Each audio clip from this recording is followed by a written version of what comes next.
dahsyat, hebat, luar biasa. Yes, yes, yes. Haleluya. Oke. Alright, sekarang kita buat benar-benar ya. Apa kabar anak-anak Tuhan? Bersama Yesus, dahsyat, hebat, luar biasa. Yes, yes, yes. Haleluya. Alright, so shalom semua. Selamat datang sekali lagi ke acara kebaktian sesi kedua kita pada petang ini. Sangat senang bisa terindon, oh Tuhan. Okey, sangat gembira boleh bersama dengan kita semua di sini untuk menyembah, memuji Tuhan dan juga untuk mendengar firman-Nya nanti. Jadi mari kita semua berdiri. Let us all rise and now I shall lead us all in a word of prayer. Mari kita berdoa.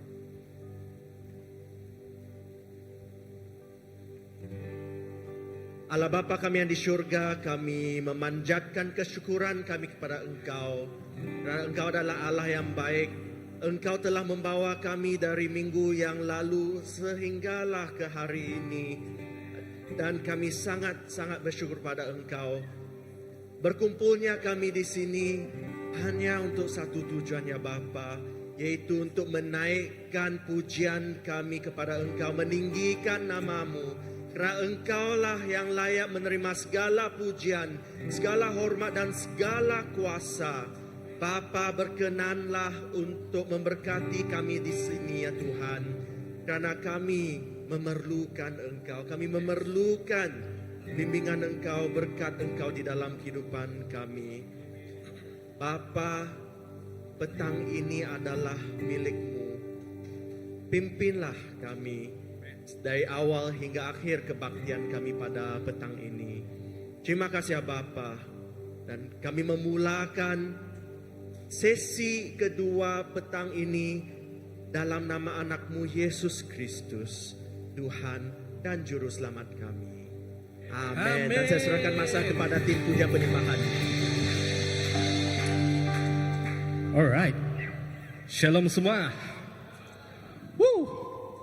Bersama Yesus dahsyat, hebat, luar biasa. Yes, yes, yes. Okey, sebelum kita memulakan pujian kita, kru visual, boleh tunjukkan chorus untuk lagu pertama kita? Alright, okey, lagu ini saya tuliskan untuk CBC 2020. Siapa tahu 2020 apa terjadi? Yes, PKP kan?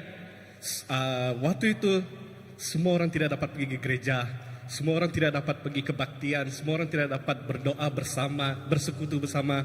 Jadi semua orang berasa khawatir. Macam mana ni? Macam mana kita nak ke gereja ni? Macam mana saya nak menyembah Tuhan ni? Dan waktu itu Tuhan membuka jalan kepada kita. Kita boleh melalui online, kita boleh melakukan ibadah seperti biasa. Tak ada rasa apa-apa pun, sama seperti di gereja. Sebab Tuhan kita terhebat, amin. Dan sebelum kita mulakan ini, saya ingin semua bersorak, Yesus kau terhebat. Okey, saya hitung 1, 2, 3 ya, 3 kali. 1, 2, 3. Yesus kau terhebat. Yesus kau terhebat. Yesus kau terhebat. Haleluya. Sebelum itu mari saya ajar kasih dulu lagu itu ya, sebelum kita mulakan. Alright, chorus ya.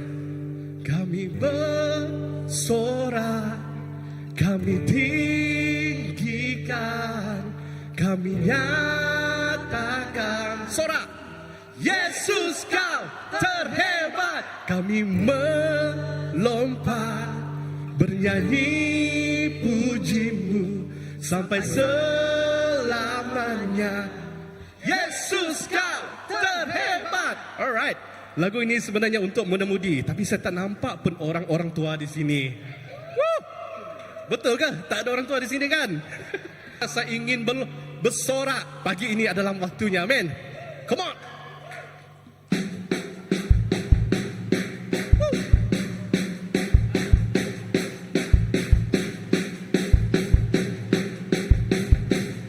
Here we go.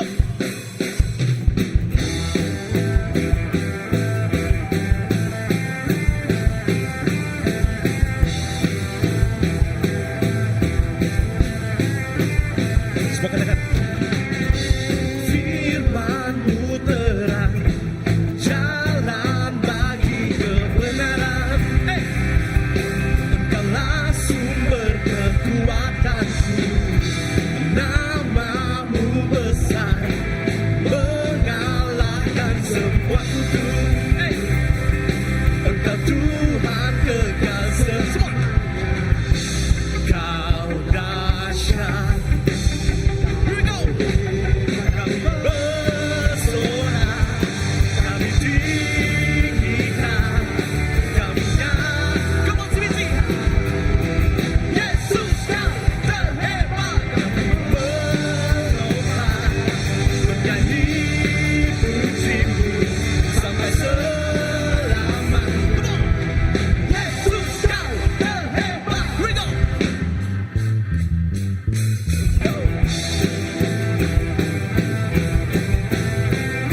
Tuhan kekal selalu. Siapa dia?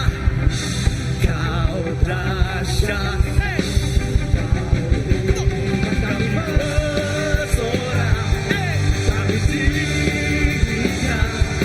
Kami nyatakan. Semua. Yesus kau terhebat. Kami berlomba bernyanyi pujimu sampai selamanya. Hey. Yesus kau kami bersorak. Kami bersorak.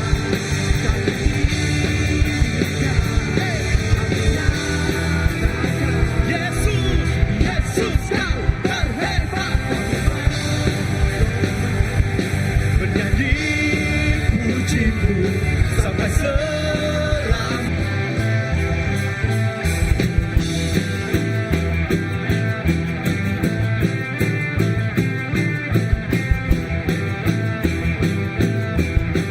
Sekali lagi katakan firman-Mu. Firman-Mu terang, jalan bagi kebenaran. Engkaulah sumber kekuatanku. Nama-Mu besar, mengalahkan semuaku. Engkau Tuhan, siapa dia? Kau dahsyat. Kami bersorak, kami tinggikan, kami nyatakan. Yesus kau terhebat. Kami berlomba bernyanyi pujimu Yesus, Yesus kau terhebat. Kami bersorak, kami tinggikan, kami nyatakan. Yesus, Yesus kau terhebat. Bernyanyi pujimu sampai come on church, come on. Yesus kau terhebat. Yesus kau terhebat. Yesus kau terhebat. Yeah. Tuhan kita hebat, amin. Dia ajaib. Dia sungguh ajaib. Hidup.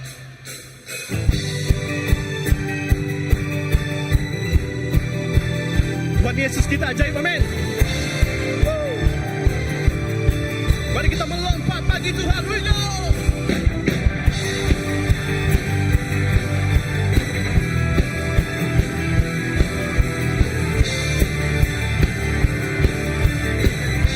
Yes Lord. Semua katakan.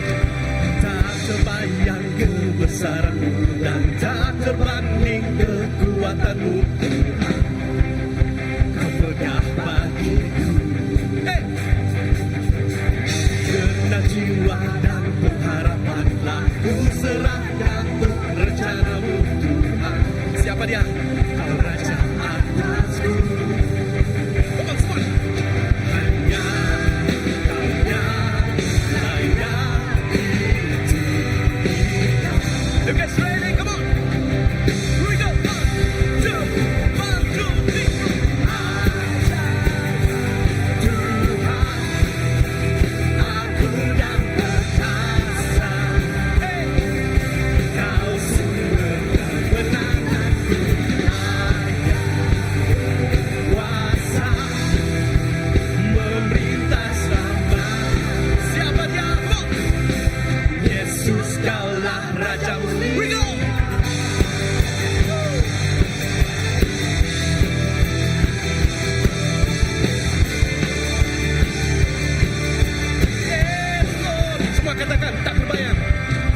Siapa yang ingin melompat bagi Tuhan pagi ini? Come on.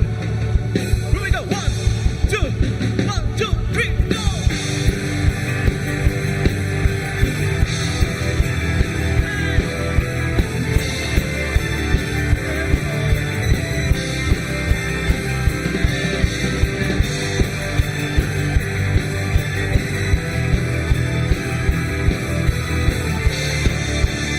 Yes, Lord. Katakan hanya Kau yang layak ditinggikan. Hanya Yesus yang layak ditinggikan. Hanya Kau yang layak ditinggikan. Hanya Yesus yang layak ditinggikan untuk pagi ini. Hanya Kau yang layak ditinggikan. Katakan Yesus kita ajaib. Go. Ajaib Tuhan, aku dan perkasa. Kau sumber kebenaranku, layak berkuasa, meminta selamanya. Yesus, Yesus Kau ajaib, ajaib. Aku dan perkasa, Kau sumber kebenaranku, layak berkuasa, meminta selamanya. Katakan Yesus, Yesus Kaulah Raja mulia, Raja mulia, Raja mulia. One more time, Raja mulia, Raja mulia. Kau sungguh hebat, Kau sungguh ajaib Tuhan. Kau Raja mulia, segala bangsa sujud menyembahmu. Kau sungguh layak Tuhan. Yes Lord, yes Lord. Segala bangsa sujud menyembah Engkau Tuhan, sebab Kau yang layak.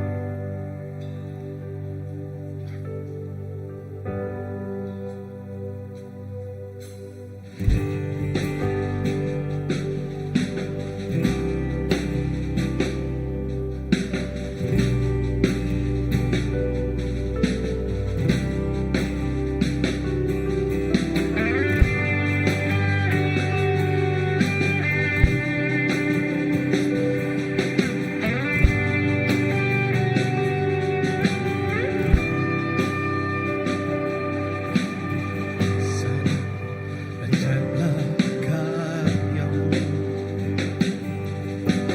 keadilan benarlah jalan-Mu.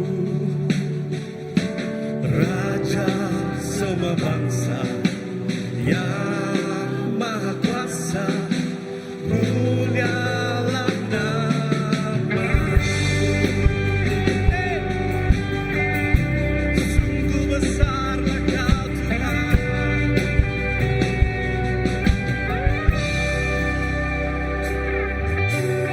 Besarlah rencana karya, besarlah benarlah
segala bangsa sujud kepadamu,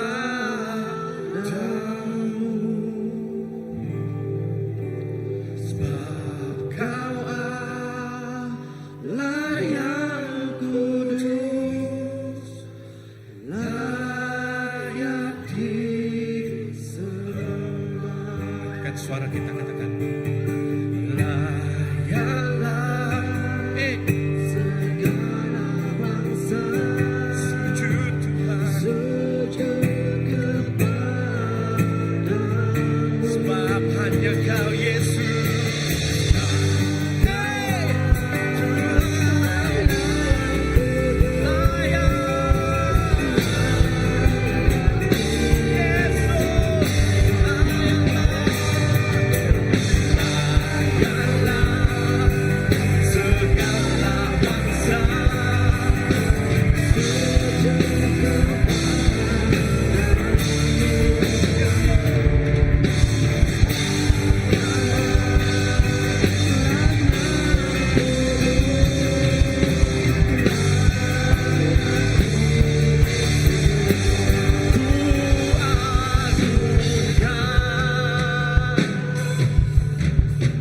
Yesus Raja,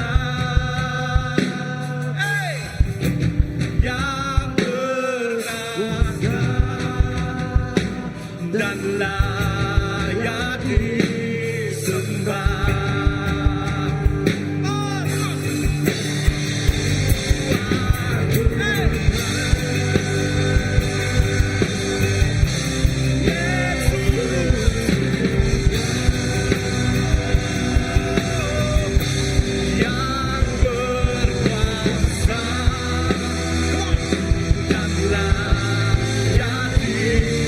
Pujian kita, Tuhan.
Angkatkan hatimu, katakan kuagungkan. Kuagungkan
berkuasa dan layak disembah.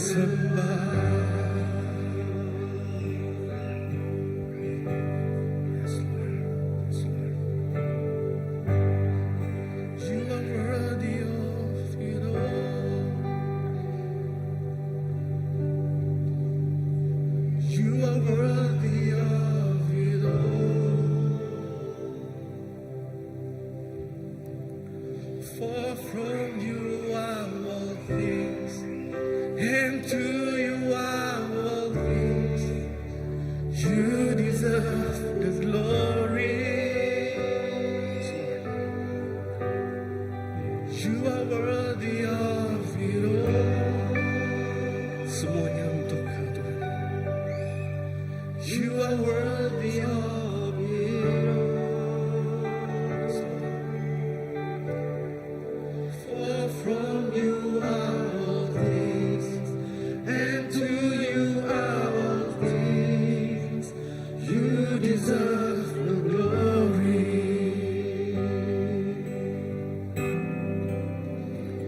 Jesus, Jesus, hanya bagimu Tuhan, hanya untukmu Tuhan, segala kemuliaan dan segala keagungan.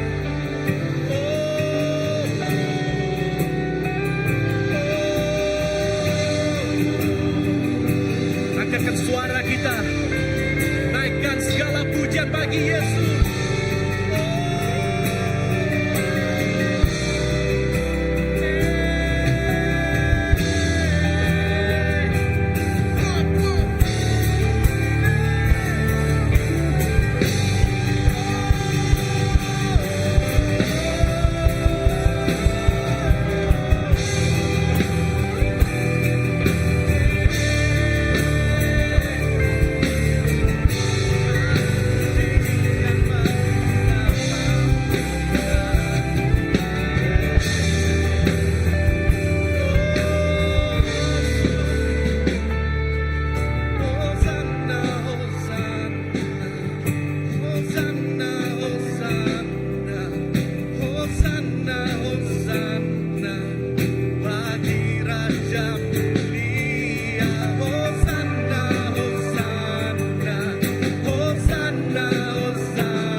Haleluya.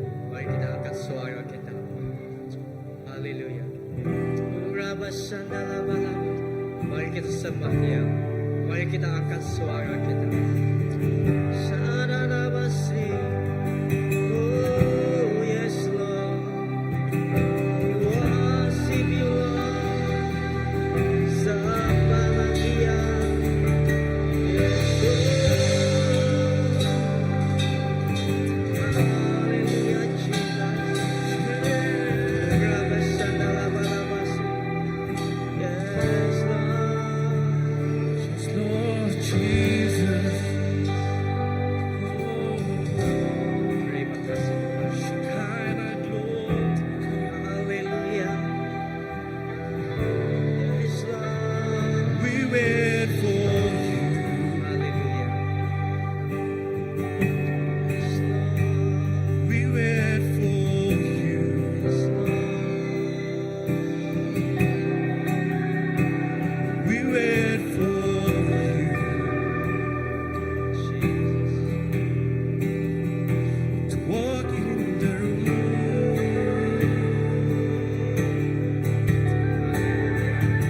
We wait for you. Yes Lord. We wait for you. Yes Lord. We wait for you. To walk in the room. We wait for you, Lord. We wait for you.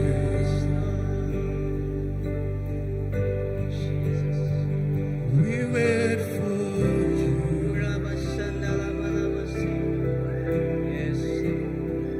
We wait for you. Yes Lord. Walk in the room.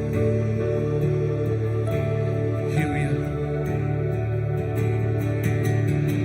Here we are, standing in your presence. Here we are, standing in your presence. Shekinah glory come down. Shekinah glory come down. Here we are, standing in your presence.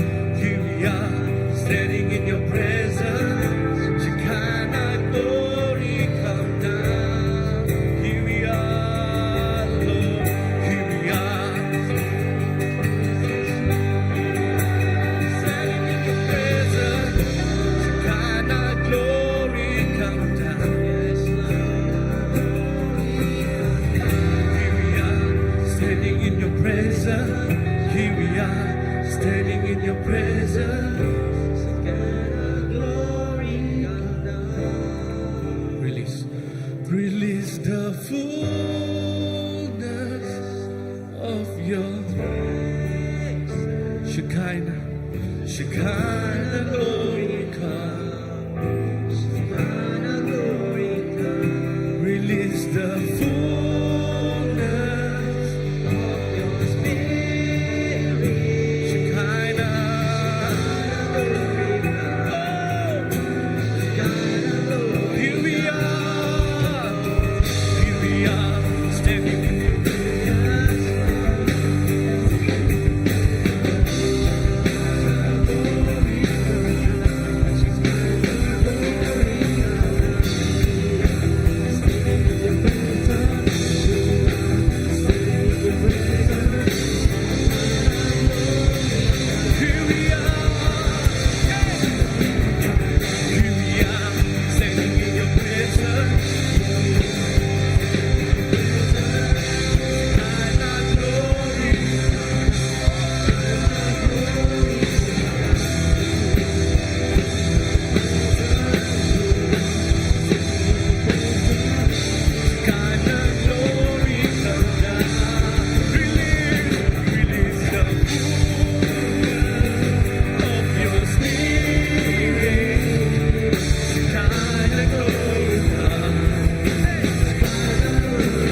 Urabashandala balabalabashe.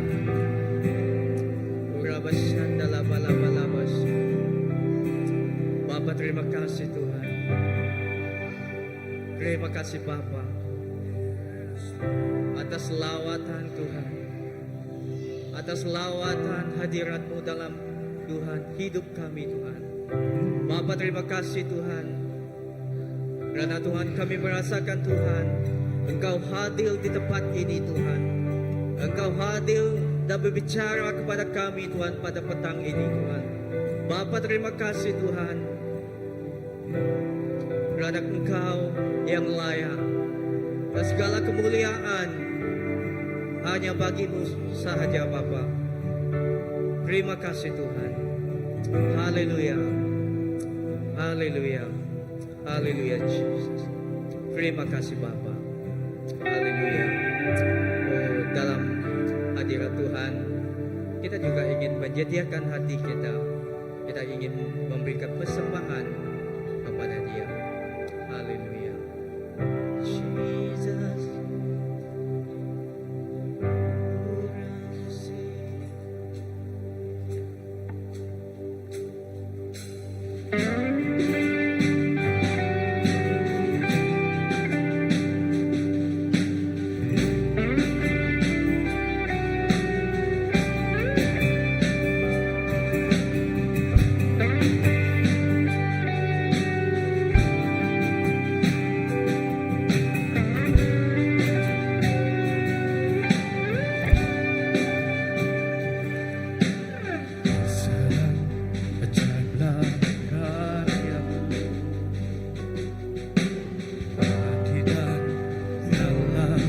Jalanmu,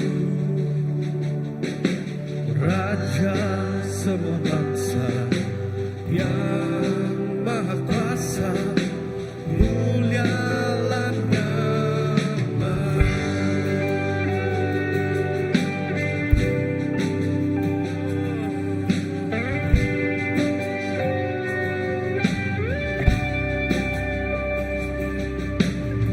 Sadar ajaiblah karya-Mu,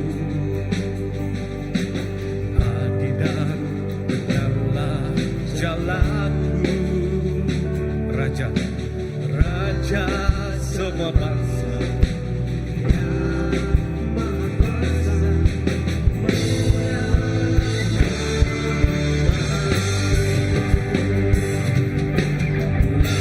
layalah segala bangsa sujud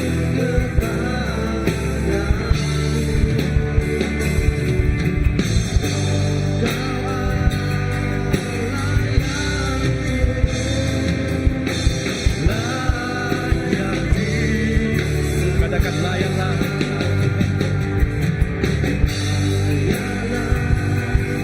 segala bangsa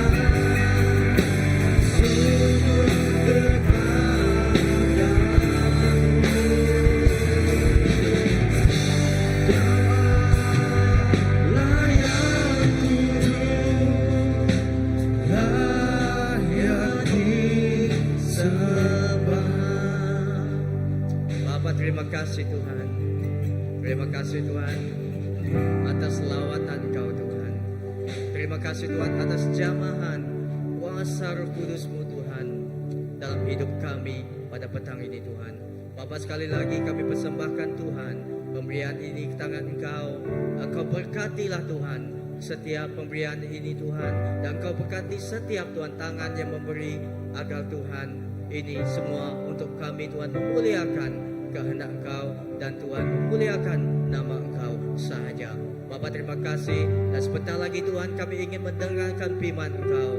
Bapa, buka hati kami, buka minda kami Tuhan, dan kami sediakan hati kami Tuhan untuk menerima firman Engkau, agar firman Engkau Bapa berbicara dan meneguhkan dan menguatkan iman kami. Terima kasih Bapa, dalam nama Tuhan Yesus Kristus kami telah berdoa. Amen. Oke. Salam. Haleluya. Oke, segala kemuliaan bagi Tuhan. Amen. Oke, terima kasih kepada tim puji sembah kita. Okey, saya sangat excited dengan Cikgu Jonathan. Dia punya interview pagi tadi, pembukaan. Mungkin sesi pagi pun kita boleh buat seperti ini kan. Tapi saya rasa di sesi kedua ini ada apa tu? Okey. Di sini ada Jimbai, dia tidak akan makan. Dia ada apa? Bagi saya lah nanti Jaku Iban, kita ingat Jaku Iban. Okey, bagi saya dia ada kita bebas. Kita bebas daripada sesi yang pertama. Okey, siapa yang merasakan seperti itu? Kita merasakan seperti muda-mudi di sini kan? Okey, terima kasih ke semua kerana hadir sekali lagi ke tempat ini, dan untuk tidak membuang masa dengan ini kita ada Pastor Alexis akan memberikan pengajaran ataupun sesi iaitu untuk mengajar kita pada petang ini dengan firman Tuhan. Okey, dan dengan ini saya menjemput Pastor Alexis. Okey, beri tepukan kepada dia. Woohoo!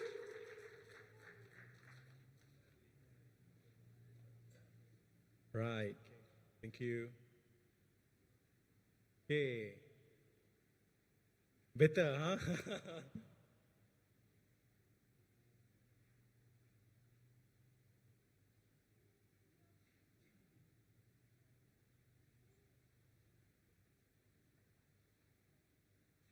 Shalom semua. Shalom. Alright, macam sebelah ini saja. Sebelah ini macam tiada. Okay, sekali lagi semua. Shalom semua. Alright, selamat petang dan welcome. Okay, selamat datang kepada semua kita. Dan for this kesempatan inilah saya ingin bersama-sama bersama-sama kita memberikan tepukan yang gemuruh bagi setiap jemaat CBC yang bisa datang, yang mampu datang, yang dapat datang untuk sesi kedua. Amen. Siapa yang dari pagi tadi, sampai sekarang, you're the second time here. Wow, luar biasa. Beri tepukan yang luar biasa. Amen. I mean, it's not easy, right? Bukan sesuatu yang mudah.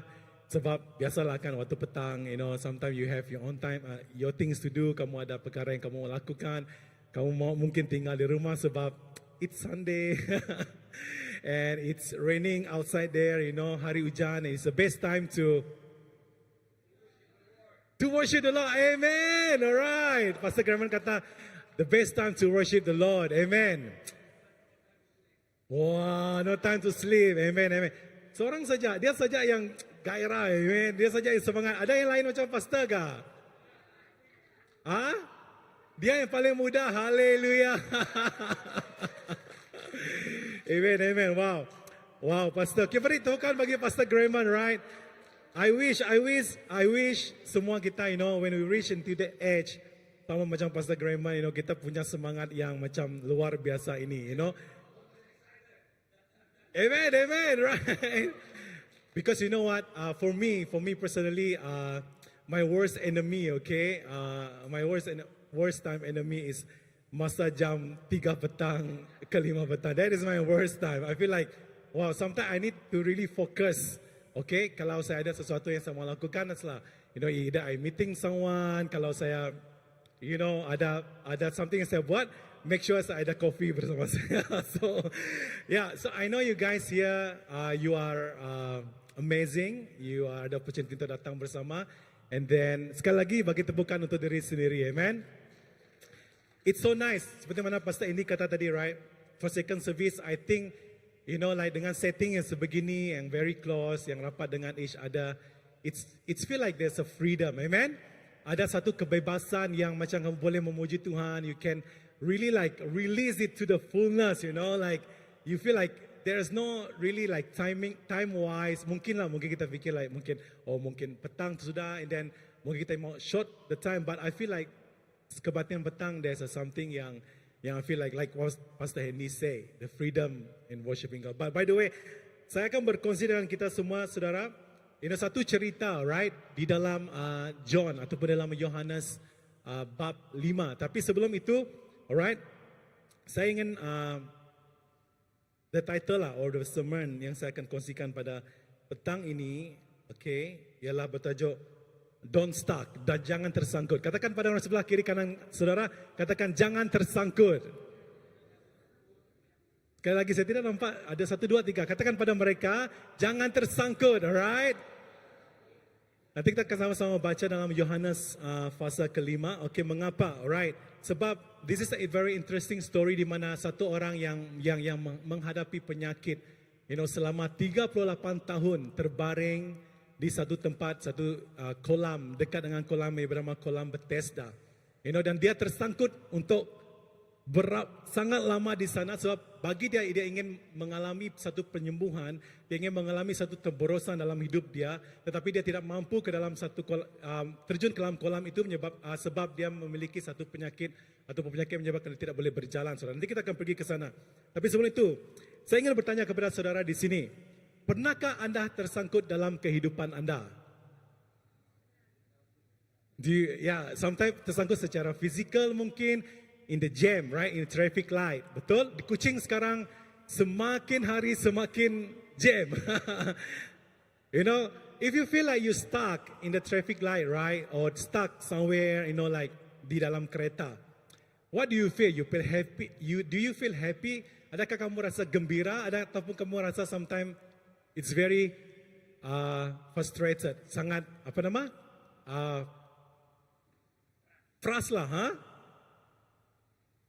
What do you think? For me, myself, I don't like to be stuck in the traffic. So, itu perkara yang salah satu sebab mengapa saya rasakan we compare life bila kami tinggal di Serai Aman masa 2 tahun yang lepas, right? It's so nice pergi ke bandar dari tempat ke tempat lain, ke mana-mana saja pergi. It took us only like 5 minutes, 3 minutes, sudah sampai balik rumah, pergi ke bandar, balik rumah, 3 minit sudah sampai. But here in Kuching, alright, at least kamu perlukan masa selama berapa? At least ada 1 jam, right? Ada yang lebih daripada 1 jam, betul? Alright, 2 jam pernah. Wow, 2 jam, It's not easy, betul? Kalau kamu dalam satu keadaan yang tersangkut. Okay, but that is about traffic, heavy traffic, about traffic jam. Tetapi saudara, pernahkah anda tersangkut di dalam kehidupan rohani anda? Do you ever feel of experience that you've been stuck?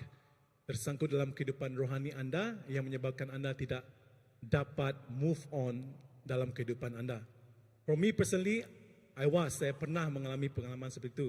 Okay, contohnya saudara, perasaan malu mungkin. Kamu mengalami perasaan sedih, perasaan marah, putus asa, mungkin kamu mengalami pressure, tertekan, pergumulan demi pergumulan menyebabkan kamu terus tersangkut dalam kehidupan dan tidak dapat bergerak keluar untuk move on dari hidup anda. Dan yang paling kritikal dalam kehidupan rohani kita ialah apabila kita tersangkut di dalam satu situasi, di dalam musim kehidupan yang menyebabkan kita terjatuh di dalam iman kita. Bukan saja tersangkut, tetapi kita bisa terjatuh dalam iman kita.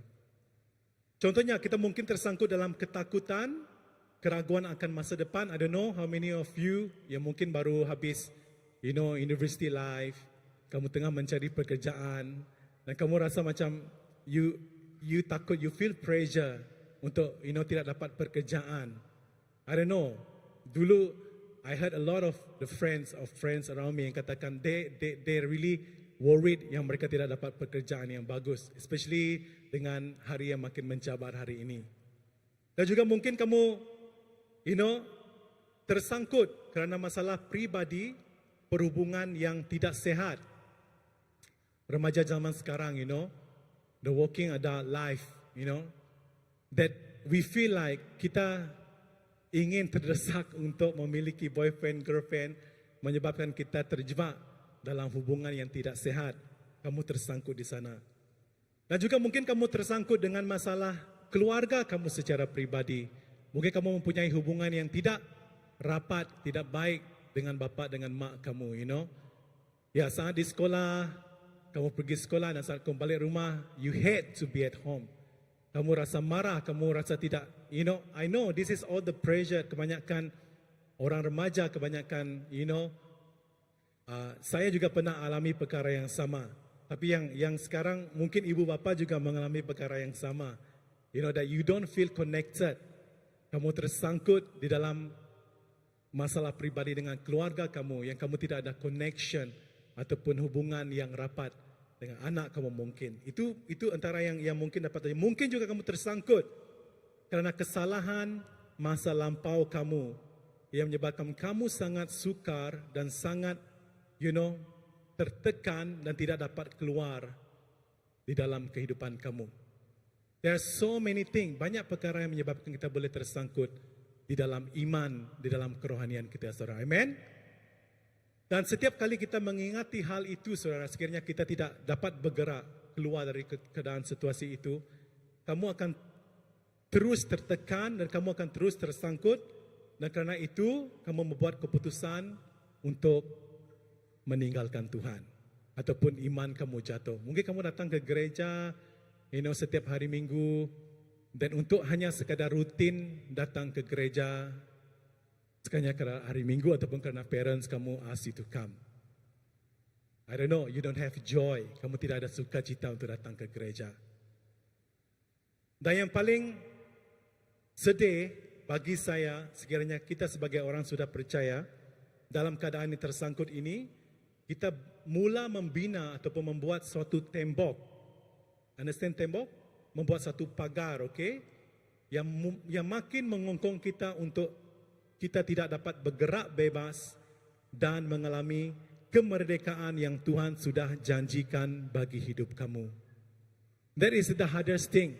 Sebab kamu tersangkut, you stuck in your life, in your problem, dalam situasi yang kamu rasakan kamu tersangkut dan menyebabkan kamu membina tembok itu dan you're not able to experience, God's promises yang Tuhan sudah berikan bagi hidup kamu. Sebab makin dibina, you making pressure, you start to build up your own pagar, your own tembok. Dan saat kita sudah membina tembok itu, saudara, dan itu menyebabkan kita tidak dapat mengalami pertumbuhan di dalam hubungan dengan Tuhan dan juga orang lain. Tetapi saudara dengar ini baik-baik. Saya percaya, amen, sebagai orang yang percaya kepada Tuhan, Tuhan mahukan kita memiliki hidup yang merdeka. Katakan kepada orang sebelah kiri kanan saudara, Tuhan mahukan anda boleh hidup yang merdeka. Amen. Yang bebas, saya katakan bebas. Yang tidak tersangkut. Amen. Dan kamu dapat mengalami janji Tuhan sehingga kamu dapat mengalami kuasa kemenangan Tuhan bagi hidup kamu. Dan saya berdoa agar semua kita di sini, CBC, dan setiap kita di sini mengalami perkara yang sama. That we have the freedom to experience what God has been promised to you. Amen? Ada amen, saudara? Alright. Dan kalau anda merasakan, mungkin anda dalam kehidupan seperti musim sebegini pada hari ini, saudara, teruskan untuk percaya kepada Tuhan kerana Dia sentiasa menanti dan Dia ingin memberikan kemenangan bagi semua kita. Amen. Mari kita sama-sama lihat dalam Yohanes 5, okay? Yohanes 5 ayat 1 hingga 9. Mungkin seseorang boleh tolong baca, right? We want to have some interaction supaya kita tidak tidur di sini. Who wants? Boleh volunteer? Come in front.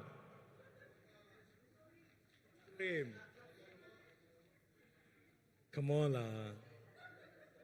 Okay, Jorim lah. Oh, dua. Okay, come. Ada di depan, boleh baca. Okay. Oh, you want to go up? Ya, boleh.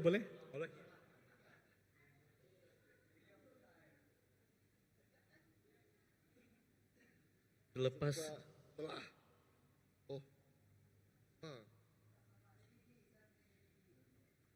setelah itu Yesus pergi ke Yerusalem pada masa suatu perayaan Yahudi.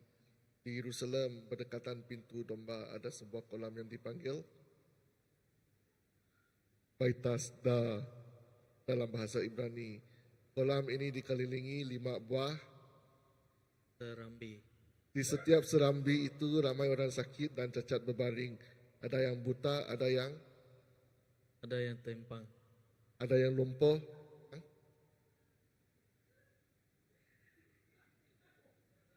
menunggu air kolam itu Sekali sekala malaikat Tuhan akan turun mengocak air kolam itu. Sesiapa yang pertama masuk ke dalam kolam itu ketika airnya berkocak akan sembuh daripada penyakitnya. Dalam kalangan mereka ada seorang lelaki yang telah sakit selama 38 tahun. Yesus melihatnya terbaring di situ dan mengetahui bahwa dia telah sakit demikian lamanya. Yesus bertanya kepadanya, Inginkah kamu sembuh? orang sakit itu menjawab, Tuhan, tiada siapapun di sini yang dapat memasukkan aku ke dalam kolam. Setiap kali aku coba masuk, orang lain telah masuk dulu. Yesus berkata kepadanya, Bangun, angkat tikarmu dan berjalanlah. serta-merta orang itu sembuh lalu mengangkat tikarnya dan berjalan. Perkara itu terjadi pada hari Sabat. Bagi tepukan, okay. We have very interesting ya, yang membaca firman Tuhan, okay. Ada suara yang berbeza, ada tone yang berbeza. I think they are really good doing that as acting, the voice acting, right? So next time kalau ada project, hire mereka berdua. free. Okay, sorry. Thank you. Yeah, so the story is about, okay, a guy, okay, seorang yang mengalami sakit selama berapa tahun? 3 tahun. 13 tahun. Tidak, 38 tahun. Is that long? Lamakah 38 tahun itu, saudara? Siapa di sini 38 tahun? Ada yang sudah lebih 38 tahun? Ramai yang lebih 38 tahun, angkat tangan. Oh, haleluya. Okey, jiwa di bawah 38. Ada yang lebih daripada 38, saya belum 38 lagi. This year I'm going turn to 37. 37 tahun. 38 tahun itu adalah satu dia panjang, satu it's a very long time, betul? Masa yang sangat panjang. Dan lelaki ini mengalami sakit selama 38 tahun, alright? So, lelaki ini saudara, dia sakit dia adalah dia lumpuh, dia tidak dapat berjalan secara fizikal. Dan di kota Yerusalem itu ada satu kolam, yang bernama Bethesda. Semua katakan Bethesda. Bethesda, semua katakan Bethesda. Alright? Di kota Yerusalem dan dekat dengan pintu gerbang domba, dan ramai orang yang sakit yang tidak percaya datang kepada kolam itu kerana mereka mahu disembuhkan, okey? Sebab mereka percaya, ini kepercayaan lama orang Yahudi, saudara, iaitu satu kolam yang bernama Bethesda, di mana akan ada satu masa malaikat akan turun daripada sorga dan turun ke dalam kolam itu, dan kolam itu akan bergoncang. Dan saat kolam itu bergoncang, masa itulah semua orang yang sakit tadi yang ingin disembuhkan, mereka harus mengambil masa untuk terjun ke dalam kolam tersebut dan mereka akan disembuhkan. This is just a kepercayaan, okay? It's a kepercayaan. I'm not sure it's a mythos ataupun tidak, tetapi apa yang saya pelajar daripada background and I study a bit about what is this Bethesda. Ada dinyatakan dalam perjanjian lama sebenarnya, Saya tidak tahu tidak dinyatakan sama ada kolam itu benar-benar dapat menyembuhkan orang sakit atau tidak. Tetapi mereka percaya, orang yang tidak percaya bahawa saat mereka pergi ke kolam Bethesda itu, yang sakit akan disembuhkan. Tetapi kamu mesti pergi tepat pada waktunya saat malaikat turun, kolam itu bergoncang dan kamu mesti terjun. Dan lelaki ini, saudara, yang sakit 38 tahun ini, menderita sakit selama 38 tahun ini, dia lumpuh. Dan saat ada orang membawa dia ke tempat itu, saya percaya, ke kolam, tetapi tidak membawa dia masuk ke dalam kolam. Dan saat setiap orang lain diselamatkan, dipulihkan, lelaki ini hanya mampu melihat di situ saja. Sebab dia tidak dapat bergerak masuk ke kolam itu, dan orang ramai, dan dia tidak dapat bergerak. Dan, sebab dia tidak dapat berbuat apa-apa kerana dia lumpuh dan tidak dapat bergerak. Alright? Dan apa yang dia mampu lakukan cuma hanya dapat berbaring dan shout for help. Dia shout, what we call shout, memanggil, menjerit untuk meminta orang lain di sekelilingnya untuk membawa dia ke kolam itu. Tetapi, semua katakan tetapi tiada seorang pun yang pedulikan dia, saudara. Sebab semua orang yang di situ, mereka juga mau disembuhkan. Dan lelaki ini yang 38 tahun sakit ini terus tinggal di situ, terbaring di situ, dan tiada orang yang mempedulikan dia. No one care for him.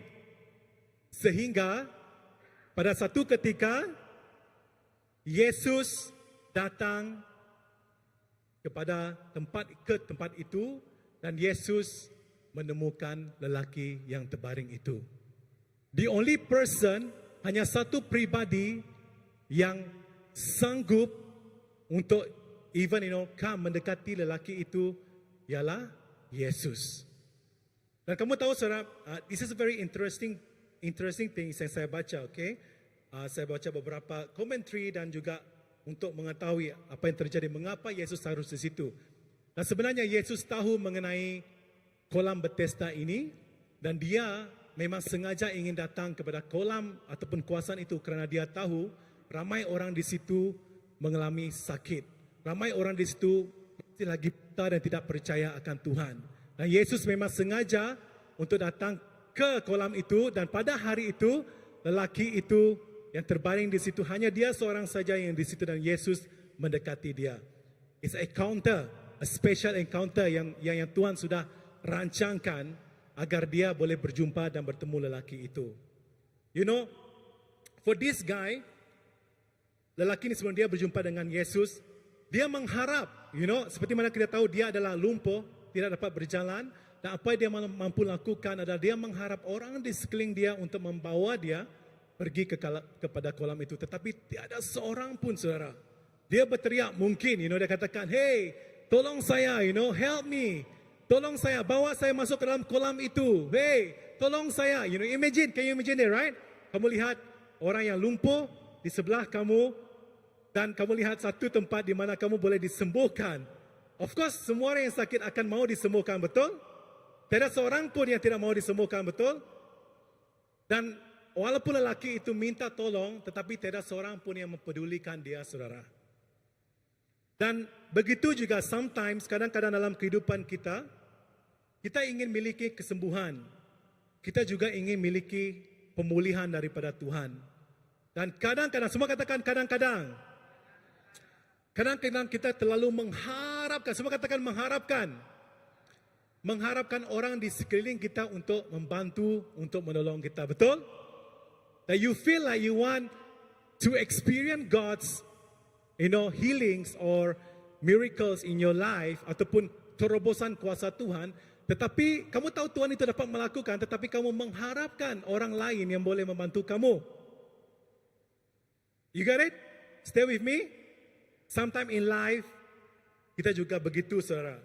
Nah, kadang-kadang kita tidak menyedari bahwa Tuhan Yesus ialah hanya jawapan kepada persoalan yang ada dalam hidup kita.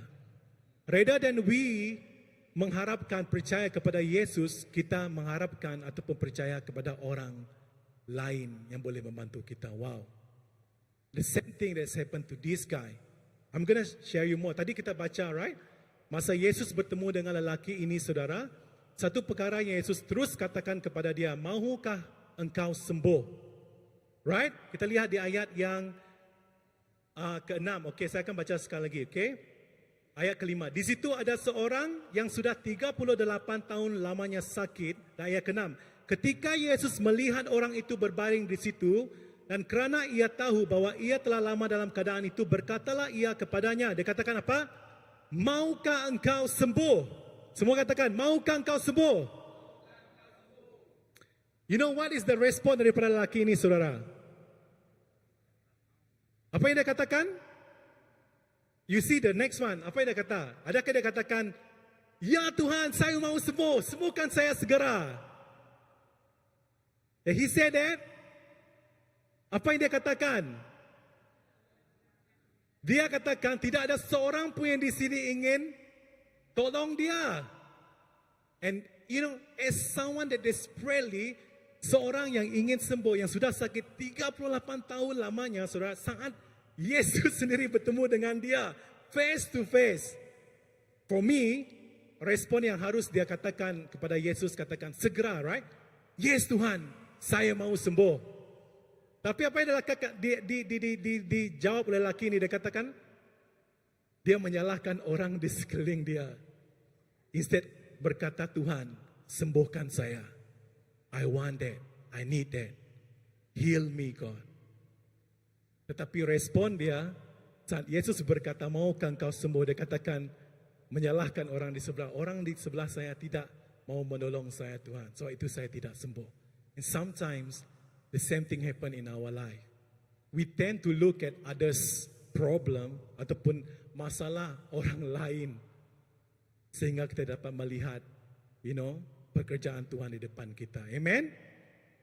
Kita sering kali melihat benda yang di luar selain daripada melihat apa yang Tuhan telah berikan dan sediakan bagi kita. Wow. As for me, saya percaya lelaki ini harus meresponi dan mengatakan kepada Tuhan, Tuhan, sekarang juga saya mau sembuh. Betul? 38 tahun sakit, saudara. But instead of saying that to Jesus, dia katakan dan dia komplain bahwa orang lain tidak melihat dia. Kita lihat pada lelaki ini, dalam keadaannya yang tidak sempurna, yang lemah, yang sakit, tidak ada orang yang melihatnya, tetapi kita lihat ada satu pribadi yang sanggup mendekati dia. Saat dia tidak dapat bergerak, saudara, saat dia tidak dipedulikan oleh orang lain, saat itu satu pribadi datang menghampirinya dan extend his help dan mengatakan, maukah engkau sembuh?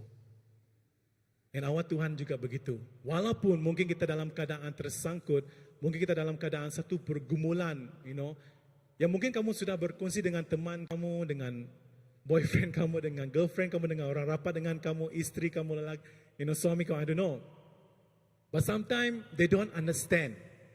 Mungkin mereka tidak faham situasi apa yang kamu alami. Tetapi saudara, saat mereka tidak mungkin faham, jangan salahkan mereka. Tetapi datang kepada Tuhan. Amen. Pilih jalan untuk percaya kepada Tuhan. Dan pilih jalan untuk memilih Tuhan. Amen. Rather than you say you blame your friend. Oh, saya datang ke gereja setiap hari Minggu. Setiap hari Minggu saya berkongsi dengan Jory masalah saya di sekolah, di tempat kerja saya. Tapi dia tidak peduli dengan saya. Apa ini Jorim?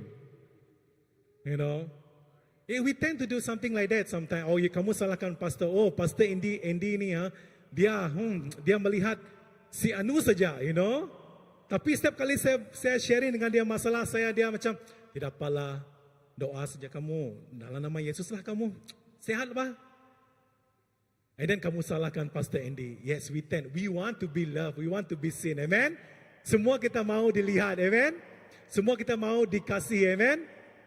But I think there's something more that we need to learn. Saat orang lain mungkin tidak boleh beri jawaban kepada kamu, Yesus ada untuk memberikan jawaban bagi kamu, saudara. Amen? Yesus ada. Semua katakan kepada orang sebelah kiri kanan anda, Yesus ada bagi kamu. Dan katakan lagi, dan itu cukup. Amen? Dan kita lihat, Yesus melihat orang lumpuh ini bukan hanya sekadar melihat, tetapi dia datang dan ingin memberikan kesembuhan kepadanya. Yesus melihat dan memandang lelaki yang lumpuh ini dengan hati yang penuh belas kasihan. Full of compassion, amen? Dengan belas kasihan, saudara. Alright? Dan what is the most interesting things, right? Bagi lelaki inilah, mungkin, alright? Masa Yesus katakan, maukah engkau sembuh? Dan dia tidak segera mengatakan, ya Tuhan saya mau sembuh. Sebab mungkin dia sudah terbiasa dengan orang lain di sekeliling dia. Dia mungkin tidak lagi menaruh harapan bagi sesiapa, Because you get used to orang tidak pedulikan kamu. Oh Tuhan, beginilah saya Tuhan, terbaring saja. Tidak apa, inilah hidup saya. And sometimes in life, juga begitu pada kehidupan kita, saudara. We tend to say that sometimes, if you stuck, kalau kamu bergumul dalam satu keadaan dan kamu tidak dapat keluar ataupun move on dari situasi itu dan kamu katakan, it's okay Tuhan, beginilah saya Tuhan, biarlah saya begini. But instead of we come to God and katakan, Tuhan, I need you. I desperately need you. Saya perlukan kamu Tuhan. Sembuhkan saya. We tend to say, it's okay Tuhan. Macam inilah. The same as lelaki ini. Mungkin, you feel like, he feel like dia tidak dipedulikan. Sebab itu respon dia kepada Yesus. Tadi dia katakan, oh tidak ada orang yang melihat saya. Mungkin juga dia katakan, mungkin dia tidak percaya bahwa Tuhan mahukan dia sembuh. And sometimes in our life, kita juga begitu. Amen? Masih bersama saya? Dan bagi saya sendiri, saudara, okay, the reasons why kita mungkin merasakan, kita tidak dapat mengalami terobosan ataupun kuasa Tuhan dalam kehidupan kita sebab kita memiliki hati, I don't know, but for me myself is ketidakpercayaan. Amen? Ataupun kurang percaya. Bukan maksudnya kamu kurang iman ataupun iman yang kecil, itu perkara yang berbeza. Tapi ketidakpercayaan. Dan hari ini juga ramai orang di gereja mengalami penyakit yang sama, yaitu ketidakpercayaan. Ataupun in Ibana we say alang-alang, mekang, understand? It's not half there, not there yet, not there here. Macam itulah. Alang-alang. I love when Pastor Grama always say last time lah, his tagline, daripada zaman remaja when I listen to him preaching, he always say that orang Kristen orang Kristen keratin, Kristen keratin, it's like alang-alang, you Christian but you don't know, you don't know who God that you worship. Kamu tidak tahu, kamu tidak mengenal secara keseluruhan siapa Tuhan yang kamu sembah itu. Sedangkan Tuhan boleh lakukan apa saja, amen? He can do. But sometimes ketidakpercayaan kita menyebabkan kebatasan Tuhan itu dapat melakukan perkara yang besar bagi hidup kita. Amen? And I pray that all of us, especially for this season, for CBC, that we are here entering for that we have that second service right now.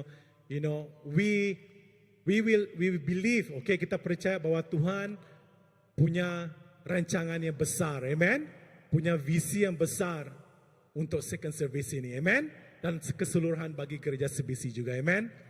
But even though sometimes we feel like, sudah berapa minggu sudah? This is the 5th week, right? 4th week or 5th week? 4 weeks, okay? Hampir 1 bulan. We are here, mungkin setiap hari minggu kamu lihat muka orang sama saja.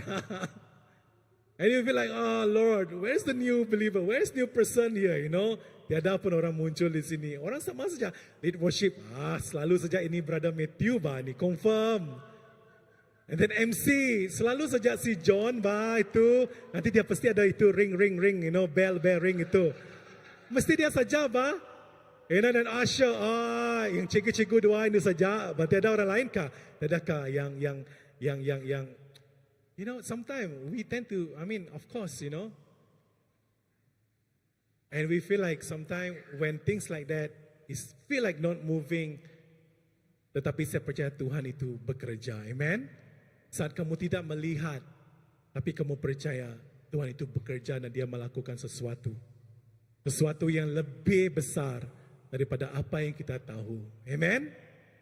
Then we don't stuck, but we move on, amen? Because if we stuck with that kind of mindset, saudara, we cannot move on. And when we stuck like, why setiap minggu saya saja asyik lead worship saja, saya saja yang asyik main drum ni, or if every week we have the same mindset, then we will not able to see apa yang Tuhan telah janjikan bagi hidup kita, amen? Dan saya percaya Tuhan melihat setiap hati, amen? Dan dia tahu setiap, all of us, he know that. Termasuk lelaki ini, Tuhan tahu hati lelaki ini. Dan Tuhan tahu hati saya, Tuhan tahu juga hati kamu. Amen, saudara? Dan, kurang kepercayaan ataupun tidak kepercayaan. Tidak punya iman yang teguh di dalam Yesus. Amen? Itu menyebabkan kita mungkin tidak dapat mengalami, alright, janji Tuhan yang sudah Tuhan sediakan bagi kita. Nah, sebaliknya, as I said just now, we tend to blame, we tend to menyalahkan situasi di sekeliling kamu. Kamu mungkin tend to, blame orang di sekeliling kamu, rather than we look at that way. Let as a church we look at Jesus. Amen. Sebagai satu gereja, sebagai satu anak Tuhan, kita melihat kepada Yesus. Amen. Because in Christ, in Jesus, tiada perkara pun mustahil yang tidak boleh dia lakukan. Amen. Dan itu janji Tuhan bagi semua kita, saudara. Amen, amen. Masih lagi? Okay? Wake up? Right. Dan the next one, kita lihat pada ayat yang seterusnya. Selepas tadi dia katakan, Yesus katakan, maukah engkau sembuh? Dan ayat ketujuh mengatakan bahawa dia mengatakan, orang, dia melihat orang tidak menurun ke dia kepada itu. Dan ayat ke-8, saya mau kita membaca ke ayat ke-8. Next one. Kata Yesus kepadanya, apa Yesus katakan kepada orang itu, saudara? Angkatlah ataupun bangunlah, alright? Bangunlah, angkatlah tilammu dan berjalanlah. Amen. Yesus saat dia menjawab, saudara, saat dia memberikan kita sesuatu, dia tidak membawa kita dari satu tempat ke satu tempat yang lain. No. He's a very precise. Amen. Dan dia katakan kepada lelaki ini, angkatlah, bangunlah dan berjalanlah. Straight to the point. But saat Yesus katakan itu, saudara, we need to have an ears. Kita perlu ada telinga, pikiran dan hati yang dapat mendengar apa yang Tuhan katakan. Kalau kita tidak punya telinga, tidak punya hati yang ready, we also will miss saat Tuhan berkata kepada kita. Amen. We have to tangkap, we have to catch it. Catch it very fast, Sebab Yesus berkata very straight to the point. And then yes, Tuhan, if you look at the whole story about John 5 ini, sebenarnya it's very interesting. Yang datang kepada orang sakit itu, yang dulu datang adalah Yesus, betul? Dan Yesus sendiri yang memberikan belas kasihan kepada dia, saudara. Tanpa orang itu membuat apa-apa, betul? It's true, it's grace, we call it grace. Kasih karunia Tuhan, betul? Dia yang menyembuhkan, dia yang melakukan, dia ingin memberikan kasih kepada orang itu. Tetapi masalahnya, saudara, if we to rely on so much on, like, we know that we all saved, amen? We all saved. Agree? Siapa tahu semua kita di sini sudah diselamatkan, saudara? You need to have that, believe, right? Amen? You are saved by grace, not by works, amen?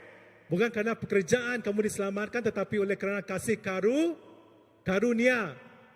But we cannot stop that we know that we are saved. So lelaki ini tadi dia tahu Tuhan ingin sembuhkan dia, tetapi jika dia tidak meresponi apa yang Tuhan katakan, bangunlah saat Tuhan berkata, dan dia tidak bangun, dia masih berbaring. Dan dia juga tidak akan mengalami mujizat dan kesembuhan yang Tuhan ingin berikan. It's really up to us sebagai orang percaya kepada Tuhan. Saat Tuhan berkata, are you ready to go? Do you want to go? Saat Tuhan berkata, are you willing to let go something in your past? Kamu sanggup meninggalkan perkara lama dalam kehidupan kamu? Sanggupkah kamu berjalan menuju ke perkara baru yang Tuhan telah janjikan bagi kamu? And it's so much about us that respond kepada apa yang Tuhan sedia dan berikan. Amen? You know what? This past satu minggu lah, kalau kamu, I'm so much in the social media, not because I have so much time. Yes, I do have a lot of time untuk membaca apa yang terjadi dalam social media.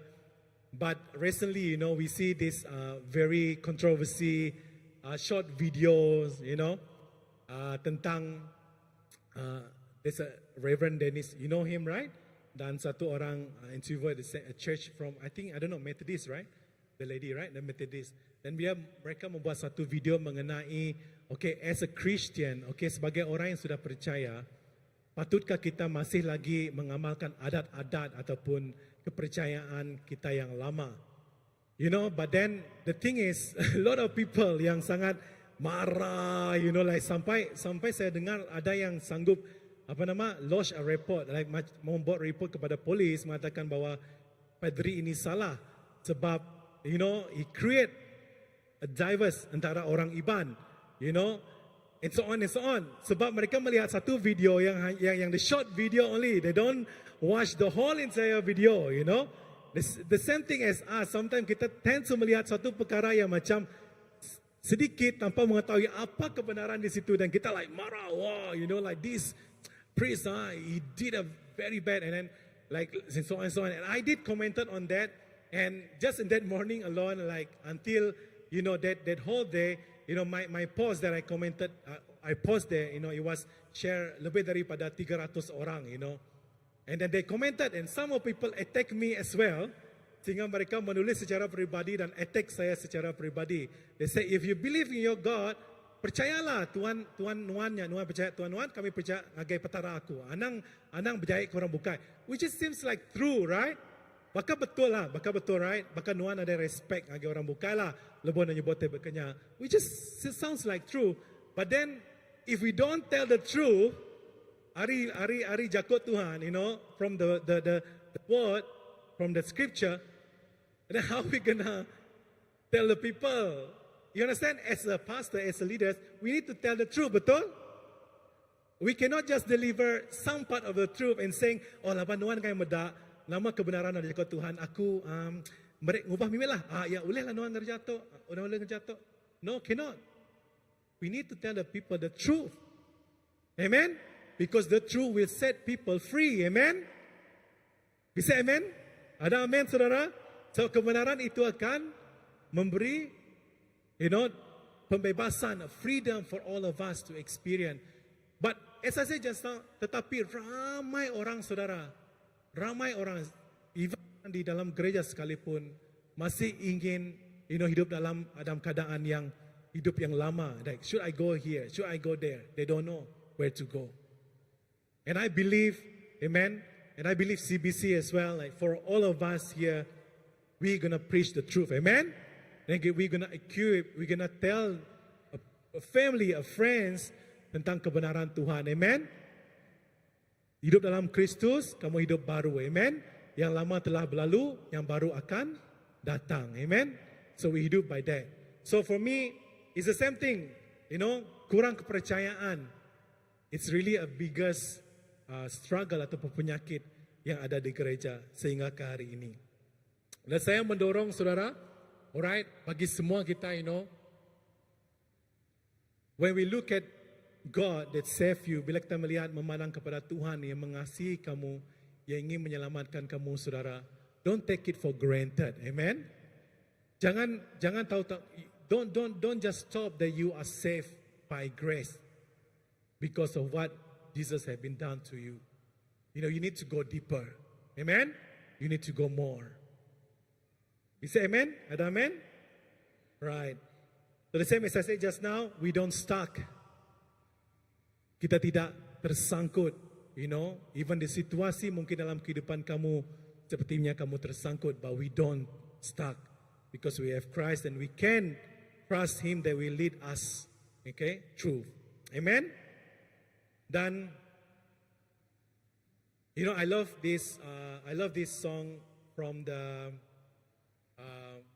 what is it called, The Waymaker, right?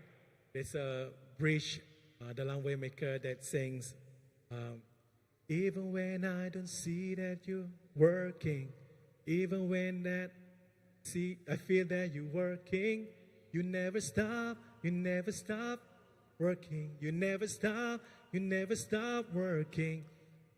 This is such a very powerful line. I don't know, but on the whole entire song, yang I love the song so much because of that line. Even though sometimes we don't see, but we still trust. Kita tetap percaya bahwa Tuhan itu ada, dan saat kamu percaya, dan kamu akan mengalami janji Tuhan itu. Amen? Amen? Then, the last one, saudara, saya boleh minta worship team to come, right? Okay, I'm gonna close with this one. Masuk kolam Bethesda. Okay, do you know what is the meaning of this Bethesda? Back to the story just now. Do you know apa maksud itu Bethesda? Mungkin some of you, Pastor say? Rumah kasih karunia. Ada lagi? It's a house of grace. Betul? Maksud Bethesda ini adalah house of grace. Semua katakan rumah kasih karunia. Semua katakan house of grace. You know, maksud nama ini is very significant. Amen? Dan lelaki itu, you know, dia tahu, he know the names of this Bethesda. He heard about the name of this Bethesda, betul? Sebab dia tahu apa yang terjadi di kolam itu. Sebab itu dia ingin datang kepada kolam itu dan dia ingin disembuhkan. Amen? He know about the name. Tetapi masalah lelaki ini, saudara, dia, for me, as I read the whole truth about this, dia tidak mengetahui apa maksud Bethesda. Apa maksud Bethesda? Apa maksud kasih karunia Tuhan itu? Dengar ini baik-baik, okay? Dengar. Yang lelaki itu lihat, ataupun yang lelaki itu tahu, yang dia lihat, adalah perbuatan orang-orang, okay, di sekeliling dia yang terjun ke dalam kolam itu. Dengar ini baik-baik, okay? Dia tidak tahu maksud Bethesda, tetapi apa yang dia lihat ialah perbuatan orang ataupun apa yang dia dengar adalah orang-orang yang terjun ke dalam kolam itu dan mereka akan disembuhkan oleh kerana perbuatan mereka. Still with me? Masih dengan saya? Yang lelaki itu tahu tentang apa Bethesda ini ialah dia dengar, oh, saat mereka terjun ke dalam kolam itu mereka akan disembuhkan. Saat mereka berlari kepada kolam itu, malaikat datang, mereka akan disembuhkan. Dia dengar, dia tahu, sebab itu dia datang. But he doesn't know, dia tidak tahu apa maksud Bethesda itu, which is house of grace. Semua katakan house of grace. Semua katakan rumah kasih karunia. Yang dia lihat adalah perbuatan orang yang terjun ke dalam kolam itu dan mereka akan disembuhkan kerana perbuatan mereka yang boleh menyelamatkan mereka. Right? Bagi dia tahu hanya perbuatan yang boleh menyelamatkan mereka, betul? Sebab itu dia mau juga, hey, help me. You know, bawakan saya terjun kepada kolam itu. Perbuatan dia yang boleh menyelamatkan dia. Tetapi apa yang dia tidak tahu, saudara, yang dia tidak tahu di sini ialah bahawa bukan perbuatan dia yang boleh memberikan kesembuhan kepada dia, tetapi perbuatan Tuhan Yesus. Amen? Still with me? Yang dia lihat adalah perbuatan dia. If I go there, I will be healed. Kalau saya pergi terjun ke kolam itu, saya akan disembuhkan. Tetapi dia apa yang dia tidak lihat, dia tidak tahu maksud kolam Bethesda itu adalah house of grace. Bahwa dia diselamatkan oleh kerana kasih, karunia dan anugerah Tuhan. Bukan kerana perbuatan dia, betul? Dia disembuhkan bukan kerana dia boleh berjalan. Is it like the Bible yang kita tadi scripture yang kita lihat di situ? Lepas dia boleh berjalan disembuhkan, adakah dia terjun kepada kolam itu, saudara? Adakah firman Tuhan katakan selepas lelaki tadi disembuhkan oleh Tuhan Yesus, dia tetap menunggu di situ dan dia tunggu saat malaikat datang dan dia boleh terjun dan dia disembuhkan? Is that what we read? No, right? Tapi apa yang kita baca? Yesus katakan, bangunlah, bangkit, bawa tilam kamu dan berjalanlah. You understand what I mean? Bukan kolam itu yang menyembuhkan dia, tetapi kasih karunia Tuhan yang menyembuhkan dia. Bukan perbuatan dia yang menyebabkan dia disembuhkan, tetapi perbuatan Tuhan yang menyembuhkan dia. Wow, such a powerful, right? He heard about that house of grace, but he doesn't know what is the meaning of it.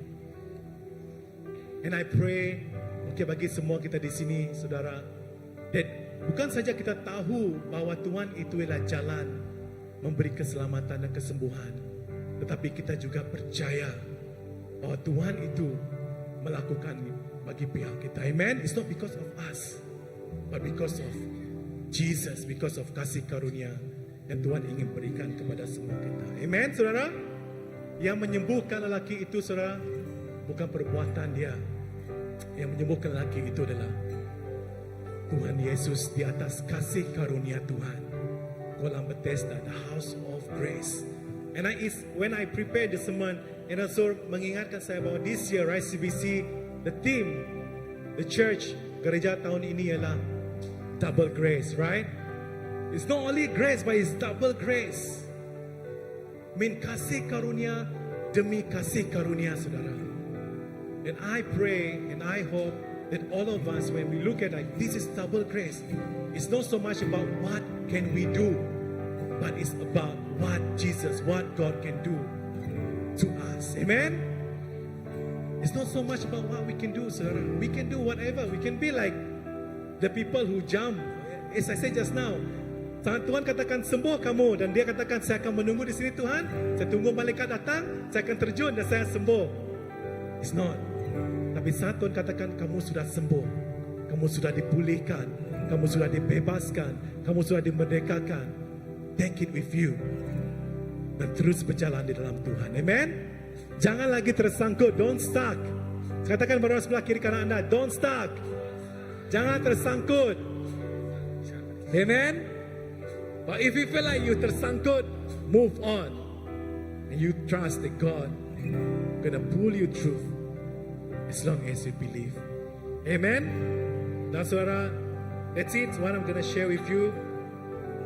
Dan you know, one of the things, okay, it is because God's grace. Semua katakan God's grace. Tetapi dengar ini baik-baik, saudara. Last one. Walaupun Yesus menyatakan kasih karunia-Nya dan Yesus ingin menyembuhkan lelaki ini, saudara, tetapi jika dia hanya mendengar Yesus ingin menyembuhkannya, tapi dia tidak meresponi, dia juga tidak akan sembuh. Amen. So apa yang kita belajar daripada ini ialah saat kita tahu bahwa Tuhan, this year is a season, this is a house, this CBC is a double grace of God. We know, we heard it every single time Pastor Graham preach about it. Every single time the leaders talk to you about double grace. But do you really know what is the meaning of it? But the question is also, how we respond to that? Adakah kita meresponi dan benar-benar mengambil, yes Lord, it's a double grace. Sebab lelaki ini tidak akan diselamatkan atau tidak dipulihkan hanya kerana dia mendengar, tetapi kerana dia meresponi dan bertindak. Dia berjalan, dia angkat 38 tahun, saudara.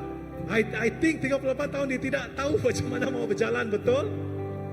He don't know anymore how to walk for 38 years. Saya baru 37 tahun. Dia 38 tahun. But with Jesus, with Christ, you know, we can do it. Amen? We can do it. Thank you, Jesus. Let's stand up. Mari kita bangkit berdiri semua. Let's prepare our time, prepare our heart. Pada petang itu terus memuji dan menyembah Tuhan. You are here, moving in our midst. I worship you, Yes, Lord. I worship you. You are here, walking in this place. I worship you. I worship you. You are waymaker, miracle worker, promise keeper, light in the darkness. My God, that is who you are. Yes, you are, Lord. Waymaker, miracle worker, promise keeper, light in the darkness. My God, that is who you are.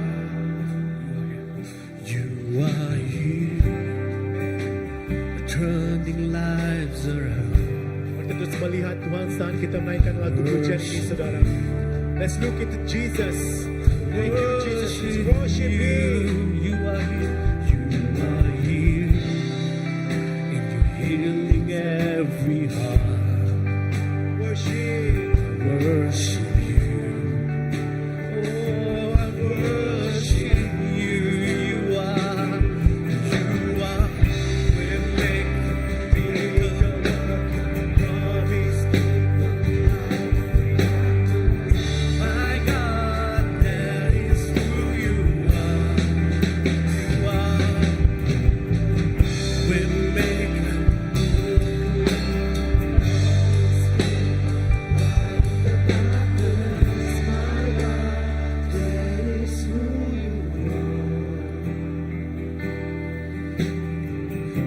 Even when I don't see you working, even when I don't feel you working, you never stop working. You never stop working. Even when I don't see you working, hey! Even when I don't feel you working, you never stop, yeah!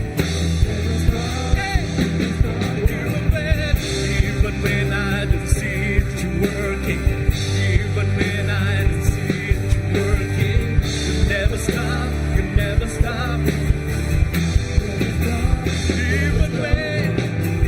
Even when I don't see you working,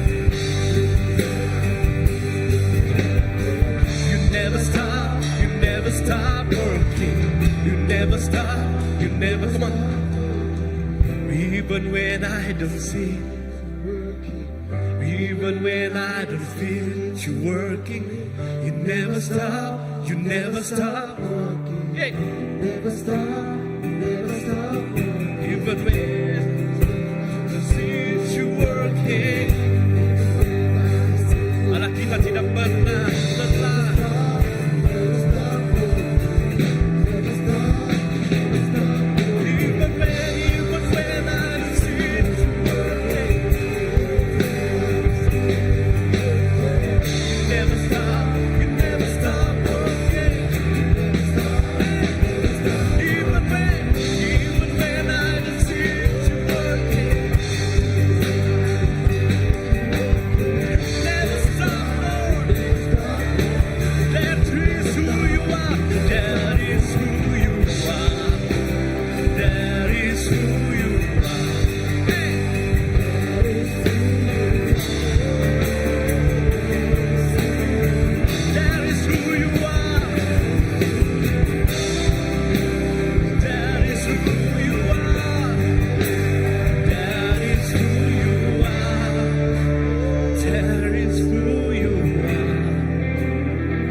Walaupun kita tidak melihatnya, tetapi Dia Tuhan yang bekerja. Walaupun kita tidak merasainya, tetapi Tuhan itu Tuhan yang bekerja. Adakah kita melihat atau merasainya? Tuhan sama-sama bekerja. Justru itu, jangan seperti orang lumpuh itu melihat kepada kolam saja, tetapi kita melihat Dia yang memberi penyembuhan kepada kita. Tetapi kita melihat kepada Dia yang menjadi sumber apa yang kita perlukan, apa yang kita perlukan, dan apa yang terjadi kepada yang lumpuh itu. Mata dia tertutup, dia tidak melihat kebenaran, dia tidak melihat Yesus, tetapi dia hanya melihat kolam saja.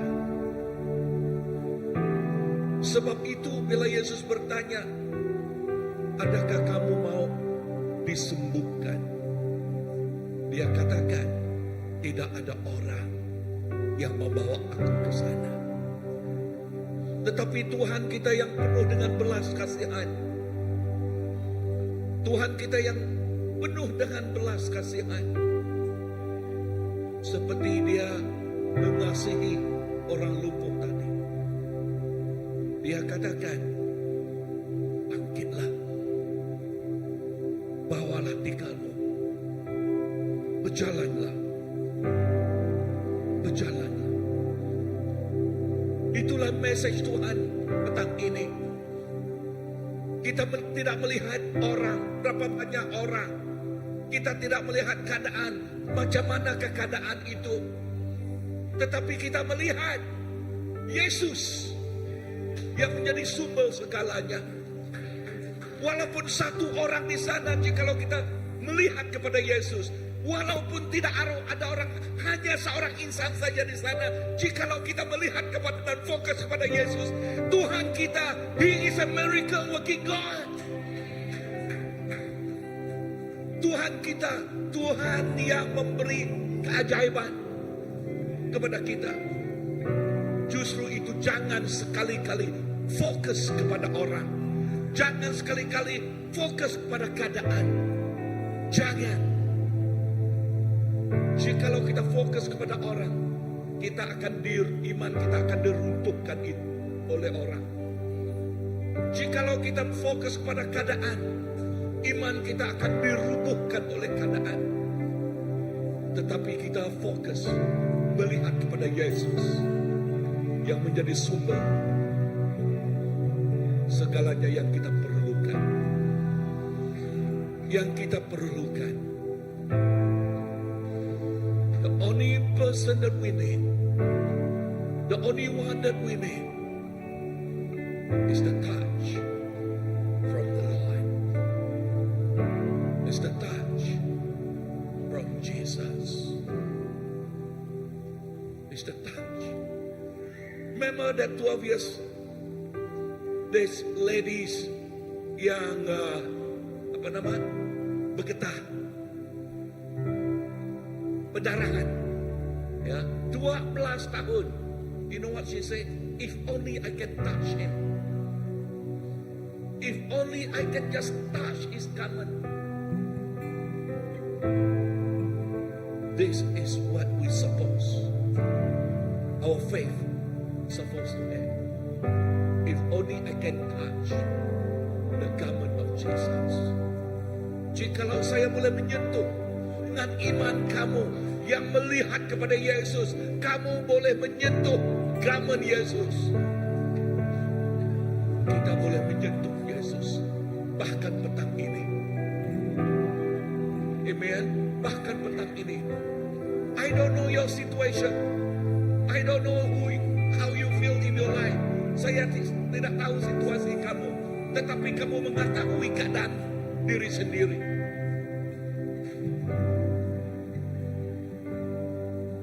Jangan seperti orang lumpuh itu. Jangan.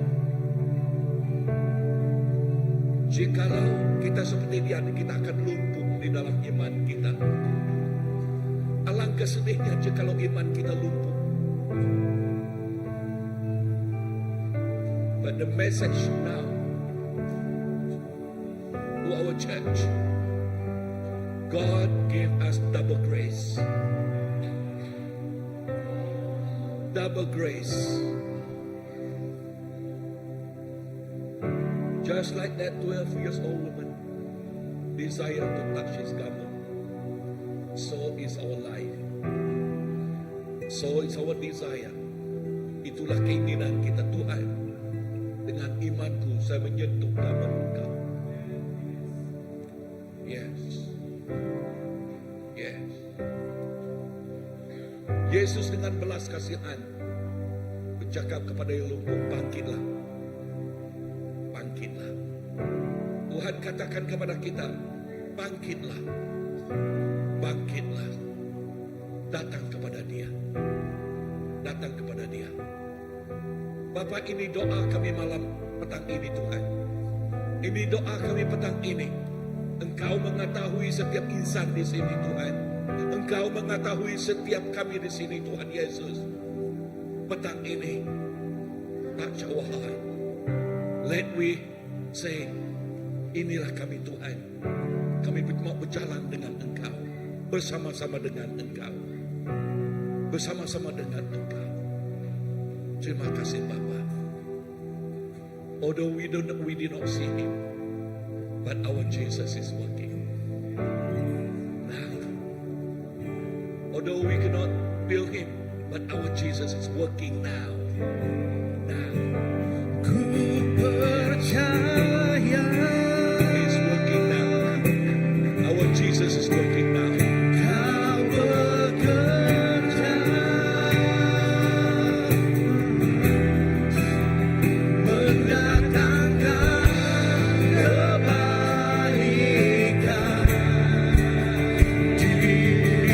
Kamu dengarkan suara kita. Kami percaya, percaya. Hey. Kau bekerja mendatangkan kebaikan.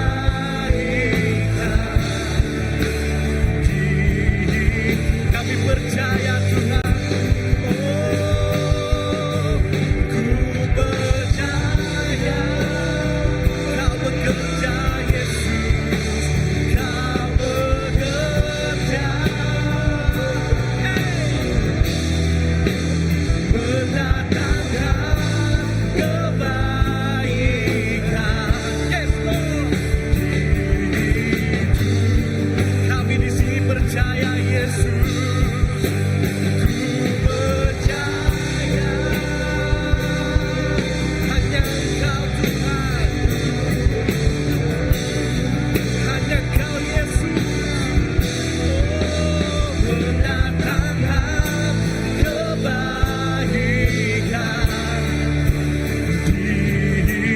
Angkatkan suaramu, katakan kuasa-Mu terlebih besar.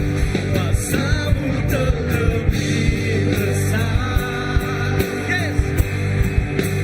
Tuhanku terlebih besar. Tak pernah terlambat.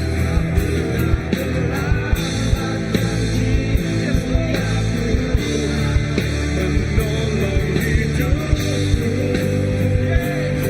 Kuasa-Mu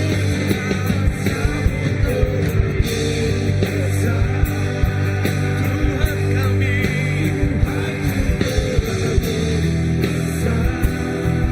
Yes, Lord.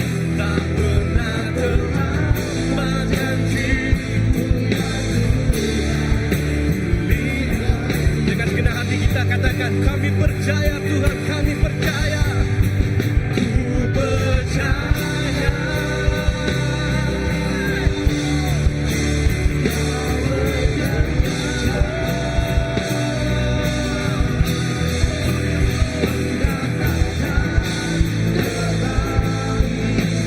Di hidup kami percaya sekarang Tuhan. Percaya. Kau bekerja mendatangkan kebaikan di hidupku.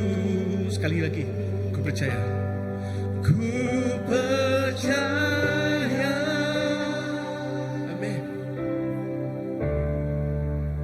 Kau bekerja. Yes, Lord. Mendatangkan kebaikan di hidupku.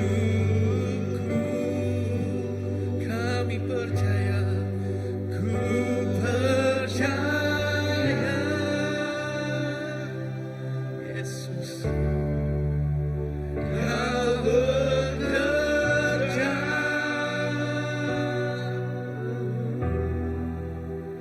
mendatangkan kebaikan di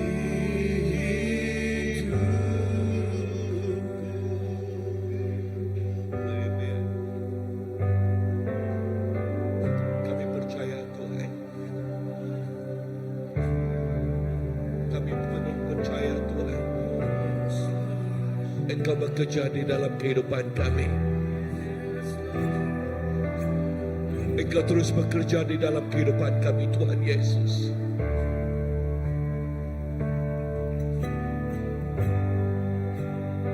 Engkau terus melakukan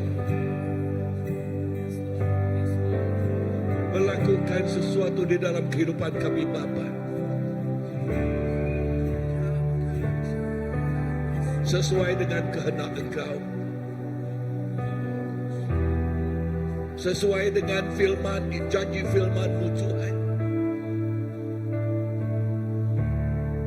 Sesuai apa yang Engkau telah bicarakan petang ini. Kami percaya, Tuhan, Engkau melakukan sesuatu yang luar biasa.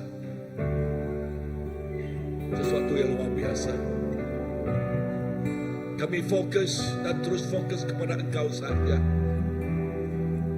Kami hanya melihat kepada Engkau saja. Maka mujizat akan terus terjadi. Inilah pemulaan mujizat-Mu, Tuhan. The fact that we have 3 o'clock service, this is mujizat. Inilah mujizat pemulaan. Menjadi landasan Engkau melakukan sesuatu yang luar biasa. Engkau melakukan sesuatu yang luar biasa. Dan kami secara gereja, Tuhan, terus fokus kepada Engkau dan Engkau sahaja. We continue to focus on you alone. A miracle working God. And we know that day and night and day, you are working. Yes, day and night and day, you are working. Thank you, Lord. And therefore, we continue to surrender. Kami terus menyerahkan kebaktian jam 3 ini kepada tangan Engkau. Dan waktu kami pulang dari tempat ini, Bapa, Engkau menyertai kami. Engkau bersama-sama dengan kami. Dan Engkau terus memakai tiap anak-anak-Mu di sini, Tuhan. Kita terus berjalan di dalam sinaran kemuliaan Tuhan dan urapan Roh Kudus-Nya akan sentiasa menyertai kita, dan tangan Tuhan melindungi kita. Tuhan memberkati. Amen. Amen. Mari kita duduk. Kita ada amen. Dan ada pengumuman. Yes. Anak-anak.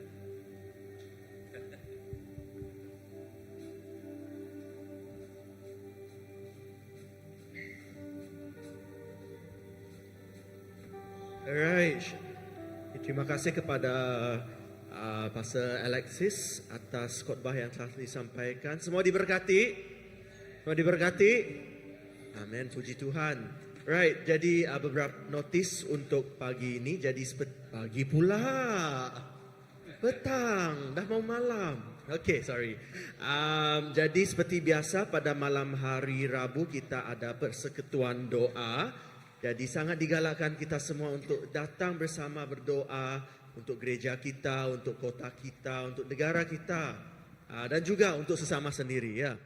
Okey, itu yang pertama. Yang kedua, pada malam hari Jumaat ada juga persekutuan komsel, ataupun house group.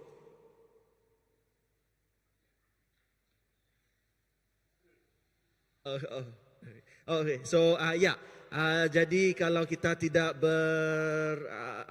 kalau tiada tidak mempunyai mana-mana house group, boleh juga maklumkan kepada mana-mana ketua gereja dan mereka akan tempatkan kita dalam grup tersebut, house group tersebut.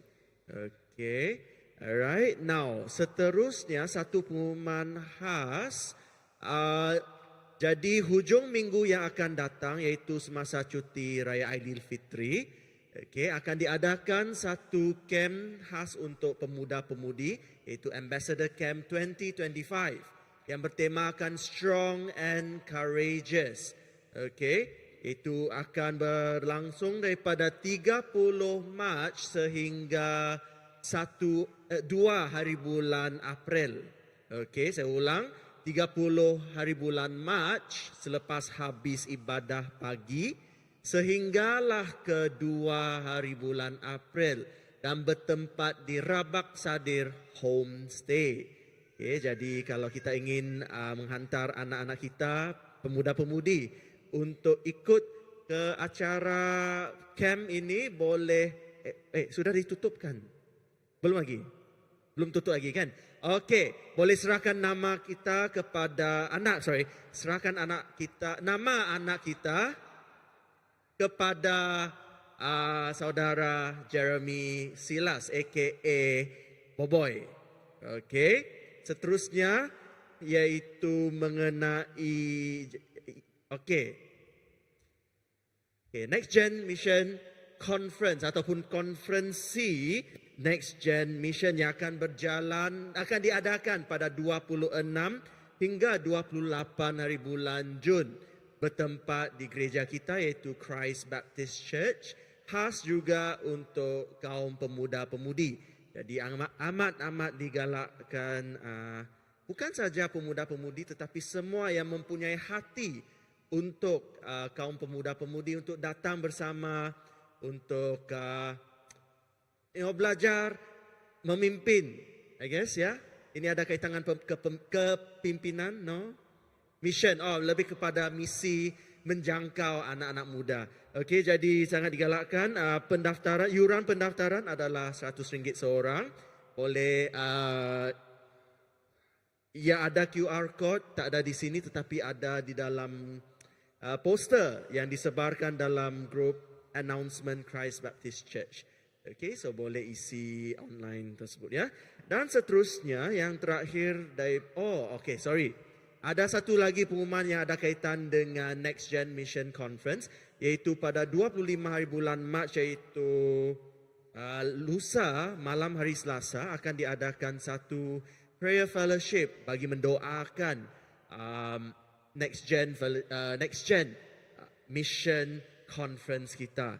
Jadi sangat digalakkan kita semua untuk hadir bersama di gereja kita jam 8 malam kita bermula ya. Jam 8 kita bermula.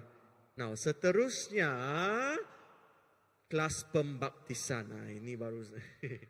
Kelas pembaptisan bagi sesiapa yang di sini belum lagi dibaptiskan ataupun mungkin kita rasa pembaptisan kita tidak sah. Ya betul, ada yang rasa pembaptisan mereka tidak sah. Jadi boleh minta untuk dibaptiskan semula. Boleh hadir pada 27 hari bulan Mac. True story bro. 27 hari bulan Mac, malam hari Kamis di Youth Center. Dan pengajar kita, pengajar pula itu bahasa Iban. Cikgu kita yang akan mengajar kelas pembaptisan ini adalah tak lain tak bukan Pastor Andy, betul? Ataupun Pastor Graman?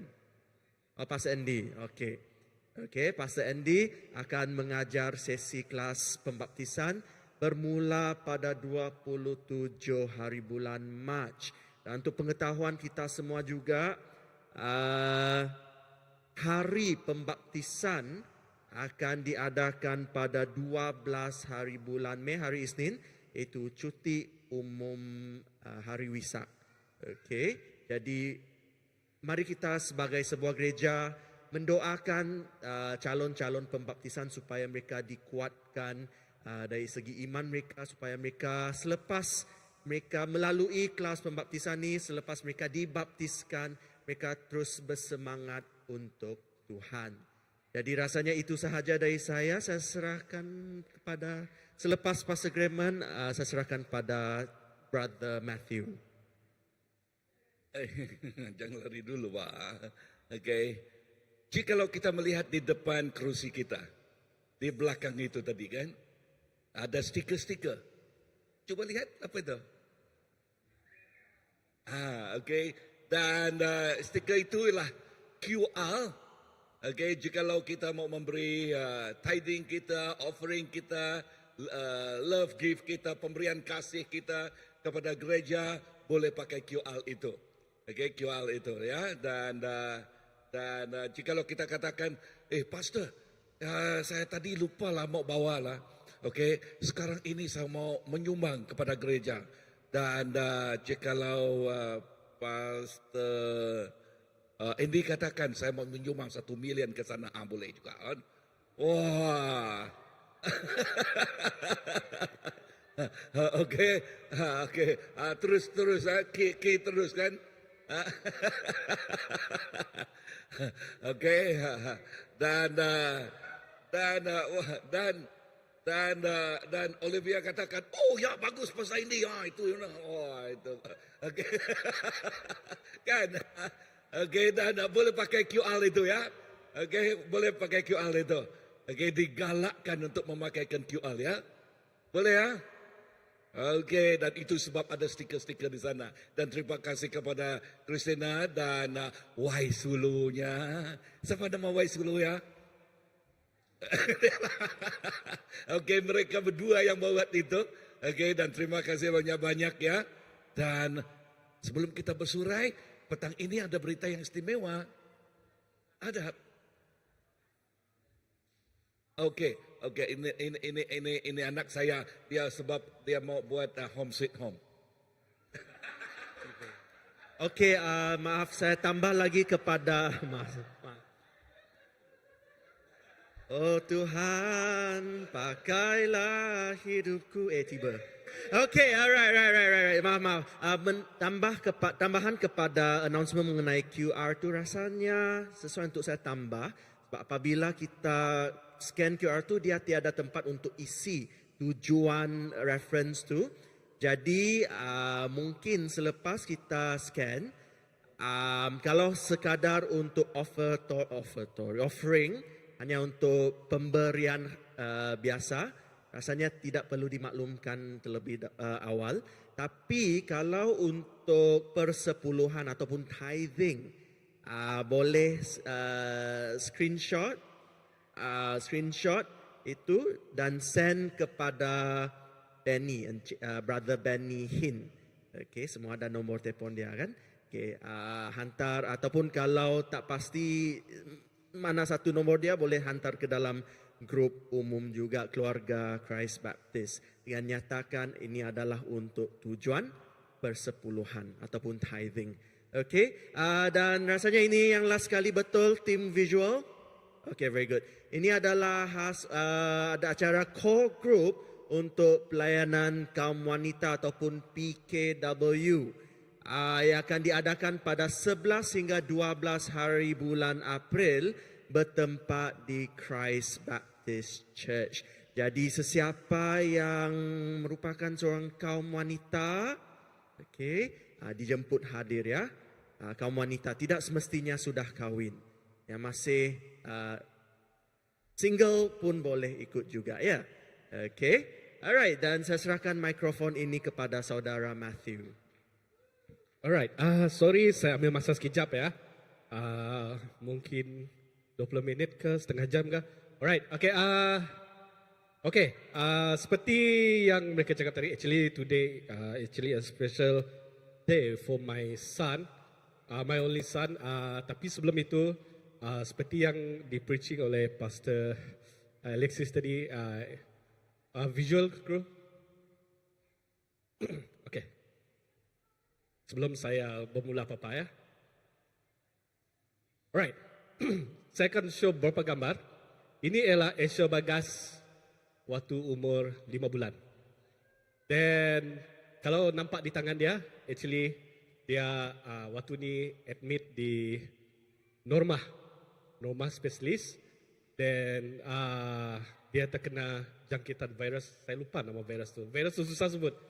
Disebabkan dia 5 bulan, doktor mengesyaki penyebab virus itu adalah sebab dia makan makanan mentah. Dan doktor siasat saya lah, kamu bagi anak kamu makan apa? Saya cakap dengan dia, 5 bulan belum makan doktor. Tapi dia cakap, itu penyebab dia. So, we don't know how. But dia terkena almost like 2 minggu. So, isteri saya kena jaga dia. Then next, ini keadaan dia di sana. Next. Yes.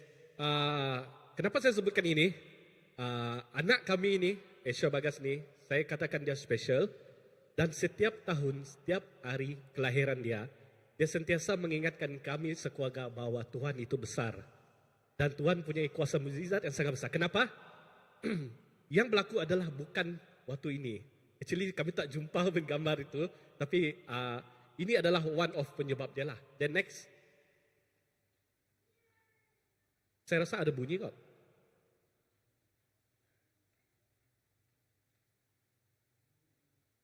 Ada sebab kenapa saya suruh ada bunyi?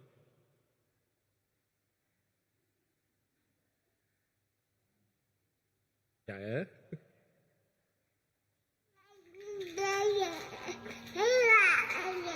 Almost setiap saat dia akan macam ini.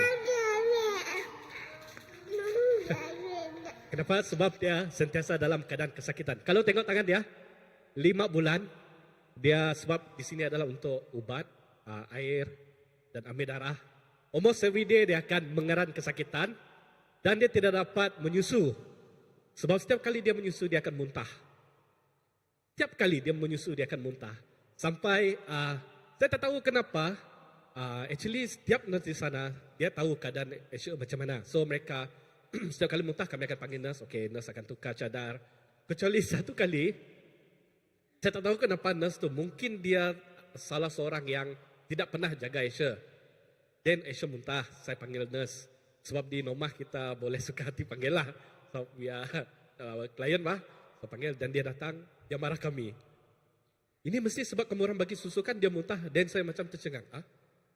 Okey, kenapa marah kami? Sedangkan doktor memang sarankan dia minum susu. Tapi doktor memang cakap setiap kali dia minum dia akan muntah. But kita kena setiap hari kena bagi dia. Walaupun sedikit. Supaya itu yang akan menguat ke dia. Dan actually bukan ini yang berlaku yang sangat teruk. Selepas ini dia actually keluarlah dari rumah. Dia kira sembuh. Dia keluar. Dan doktor cakap, okay, dalam masa seminggu, kamu akan follow up kepada saya. Di rumah kami ada doktor dia sendiri. So, after seminggu, dia pergi ke rumah, check up. Dan itu yang perkara sangat-sangat membuatkan saya dengan mak dia down. Apabila dia check up, everything is okay. Dia mula tak panas badan lagi, tak demam lagi. Dan lastly, doktor akan check kepala. Siapa yang ada baby, mungkin pernah, itulah doktor pernah check kepala kan, size kepala. Dan doktor cakap, something wrong. Baru semua 2 minggu, doktor cakap something wrong. Kenapa doktor? Kalau kamu tengok graf, nanti yang sekolah yang umur lah apa graf ya. Kepala anak kamu membesar terlebih besar daripada normal. Dia showkan contohnya macam ni, graf sepatutnya macam ni kan anak kita dan anak saya macam ini. Terlalu tinggi. Dan dia cakap ini tidak normal. Dan saya tengok isteri saya tengok saya. Kenapa doktor? Sebab bila dia terlalu besar, ini ada something di kepala dia. Dan saya tanya, doktor, apa yang kami perlu buat? Kamu patut buat ultrasound. Kalau yang pernah buat ultrasound, dia tahu. So, kami hantar anak kami ultrasound, hantar. Then, bila cek ultrasound, saya pendekkan cerita ya. Then, doktor cakap, yes, got something inside kepala dia. Ada satu garisan yang menyebabkan dia besar. Saya tengok isteri saya tengok saya. Apa yang kami perlu buat doktor? Saya refer kamu pergi GH untuk pergi neuro, spesialis neuro untuk otak. Dan dia call, dia sendiri yang cari, tak apa saya bantu kamu, saya cari. Dia call GH dan jumpa spesialis. Dan dia cakap, okay, kita buat appointment di sana. Ini surat daripada saya. Datang sana, emergency, kamu pas surat itu. Sampai di sini pernah pergi emergency. Dalam hati saya lah, doktor, surat kamu itu tak berguna, doktor. Saya pergi emergency pun saya akan terus juga proses-proses dia. Saya call mak saya, saya cakap dengan mak saya, tolong kemas pakai Nature. Dia pun terkejut, baru keluar 2 minggu. Kenapa dia cakap? Tidak tahu. Doktor cakap perlu pergi GS. Okey, kemas barang. Then sampai di sana, yes. Kena proses dia, kena tak ada orang layan. Umur dia 5 bulan lagi, dia merengek di dalam emergency. Ramai orang yang meneran kesakitan. Kita bawa baby. Puji Tuhan time tu belum COVID lagi. Dan saya macam sebagai parent yang baru, saya jadi macam tak tenteram. Saya bawa baby saya pergi sini, banyak orang sakit. Then first specialist tu jumpa saya. Saya tengok kamu punya ultrasound, dia tengok. Yalah, ada something. Tapi tak terang dia cakap. Kita perlu buat CT scan. CT scan tu yang lebih terang lagi. Okey. Datang doktor biasa. Dia siasat saya macam mana boleh macam ni, saya tak tahu, saya cakap. Dia pernah kena infection semua. Okey, tak apa. Datang lagi nurse, semua, datang lagi spesialis. Semua dia soalan berulang-ulang berjam-jam. Dan sampai satu saat spesialis cakap, okey, sorry, GH tak dapat CT scan sebab CT scan di GH rosak. So terpaksa bawa pergi BMC. Macam mana mau bawa doktor? Kami sediakan ambulan. Pukul berapa? Time tu saya kalau tak silap pukul 4 petang. Pukul 6 petang baru ambulan siap. Dan pergi sana dengan kepenatan, dengan banyak tanda soal di kepala lagi. Tak ada orang menjelaskan kenapa. Okay, buat CT scan, balik ke hospital. Dan mereka tengok CT scan, yes, got something inside. Okay, tunggu, tak ada orang layan, tunggu, sampai tengah malam. Dari petang sampai tengah malam. Mereka bawa dia pergi ward. Actually, saya ada marah nurse ke sana. Sebab saya rasa macam dah pressure. Then, nothing, tak ada orang yang beritahu kami apa penyebab. Dan kami macam terpinga-pinga di emergency. Apa kami buat di sini, Then masuk ward. Then doktor spesialis satu orang bercakap dengan kami, saya dengan mak dia. Okey, dia masuk, dia admit malam ni. So, kami tak perlulah operate kepala dia ya. Saya dengan mak dia macam, tak ada doktor yang cakap dia perlu operate. Kenapa suddenly orang cakap macam ni? Sebab kami akan buat meeting besok dengan konsultan doktor. Di GH mereka ada spesialis, doktor biasa dan konsultan. Konsultan tu yang lebih pakar lah. So kami akan buat meeting besok baru kami buat keputusan. Dan okeylah, saya cakap dengan mak dia, saya balik dulu, saya pergi kerja besok, anything call me and saya datang balik. Dan pagi tu saya baliklah, saya pergi office. Semua kawan saya menyerbu saya, tanya, what happened kau punya anak? Saya baru mau bercerita, mak dia call saya. Dia call, pergi hospital sekarang. Kenapa?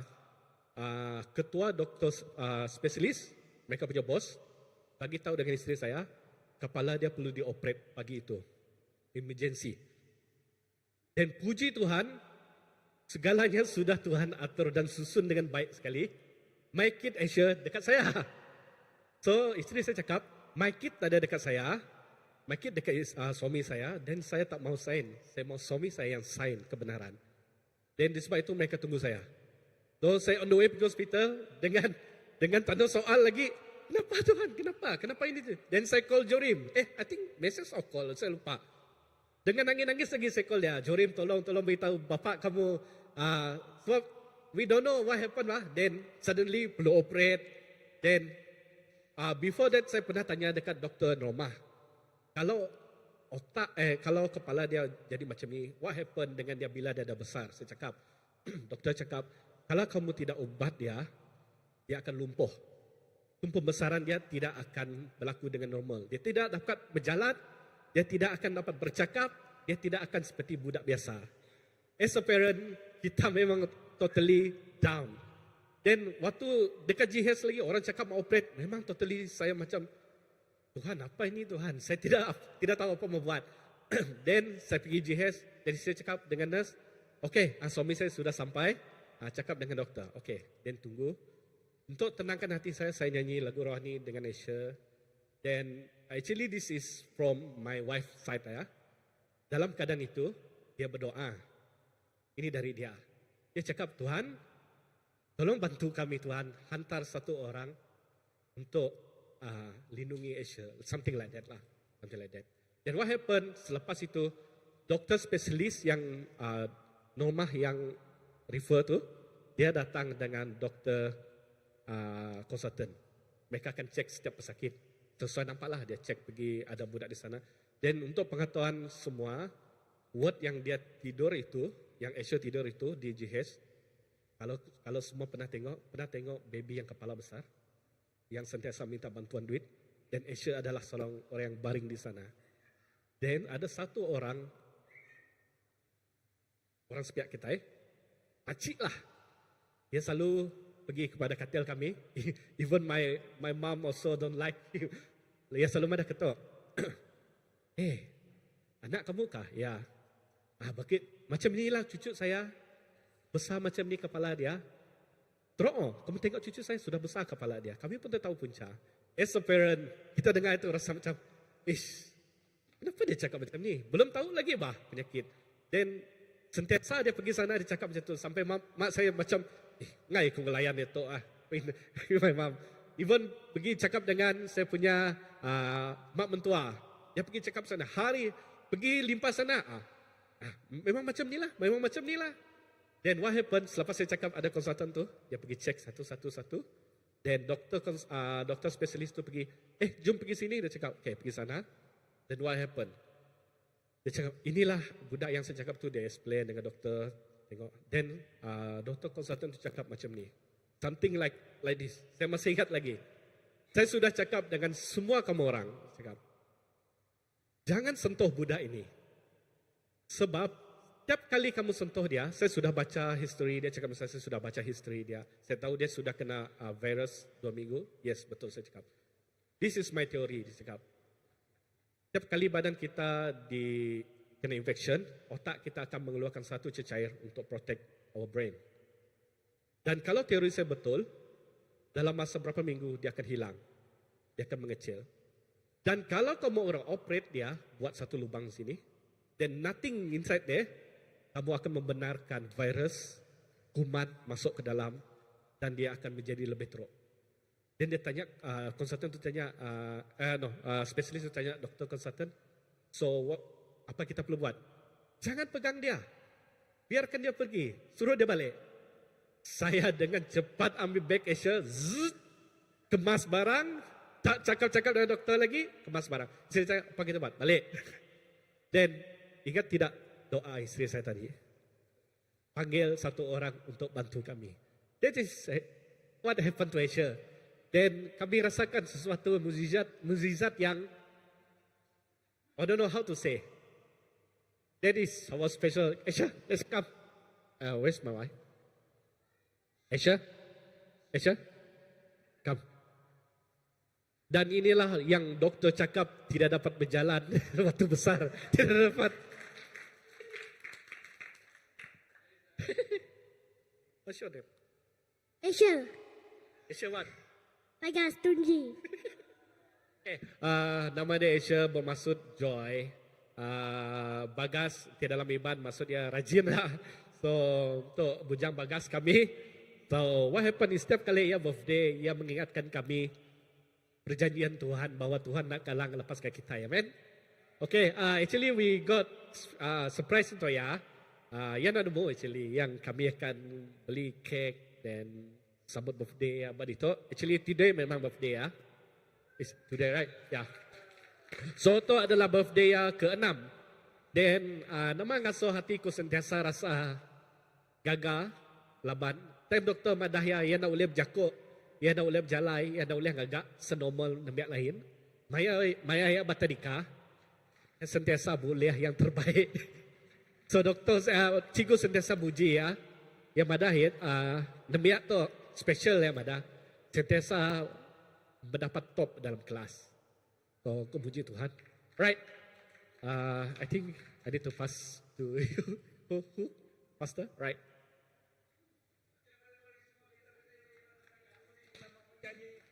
And happy birthday, Karim. Day to you. Happy birthday to you. Happy birthday to Esther. Happy birthday to you. Yay! Belum. Wow. Ya, kita mau berdoa untuk Esa dan oh tunggu, okey.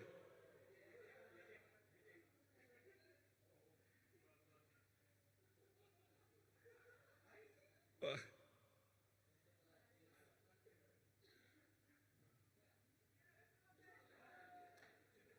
Tabitha, okay, you pray for Esa.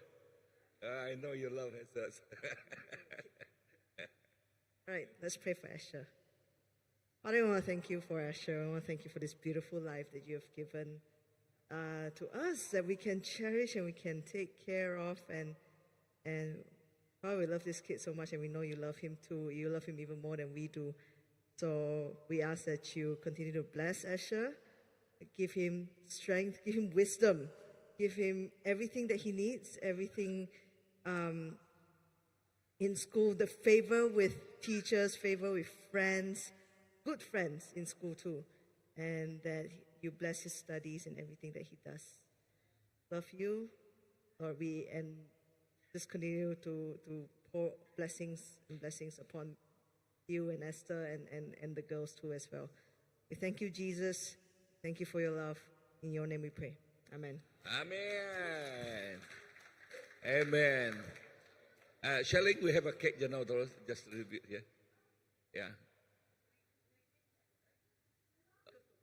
Oh, okay. Why not everybody go at the back? Kita pergi ke belakang. Dan kita boleh ngagak air. Oh, bisik kuku dia.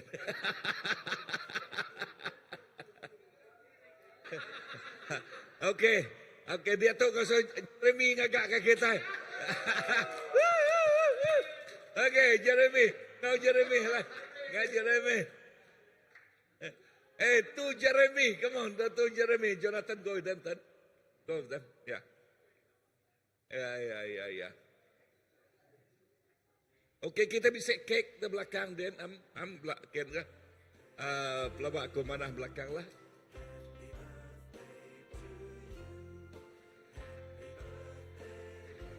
Okay, ketika di belakang atau di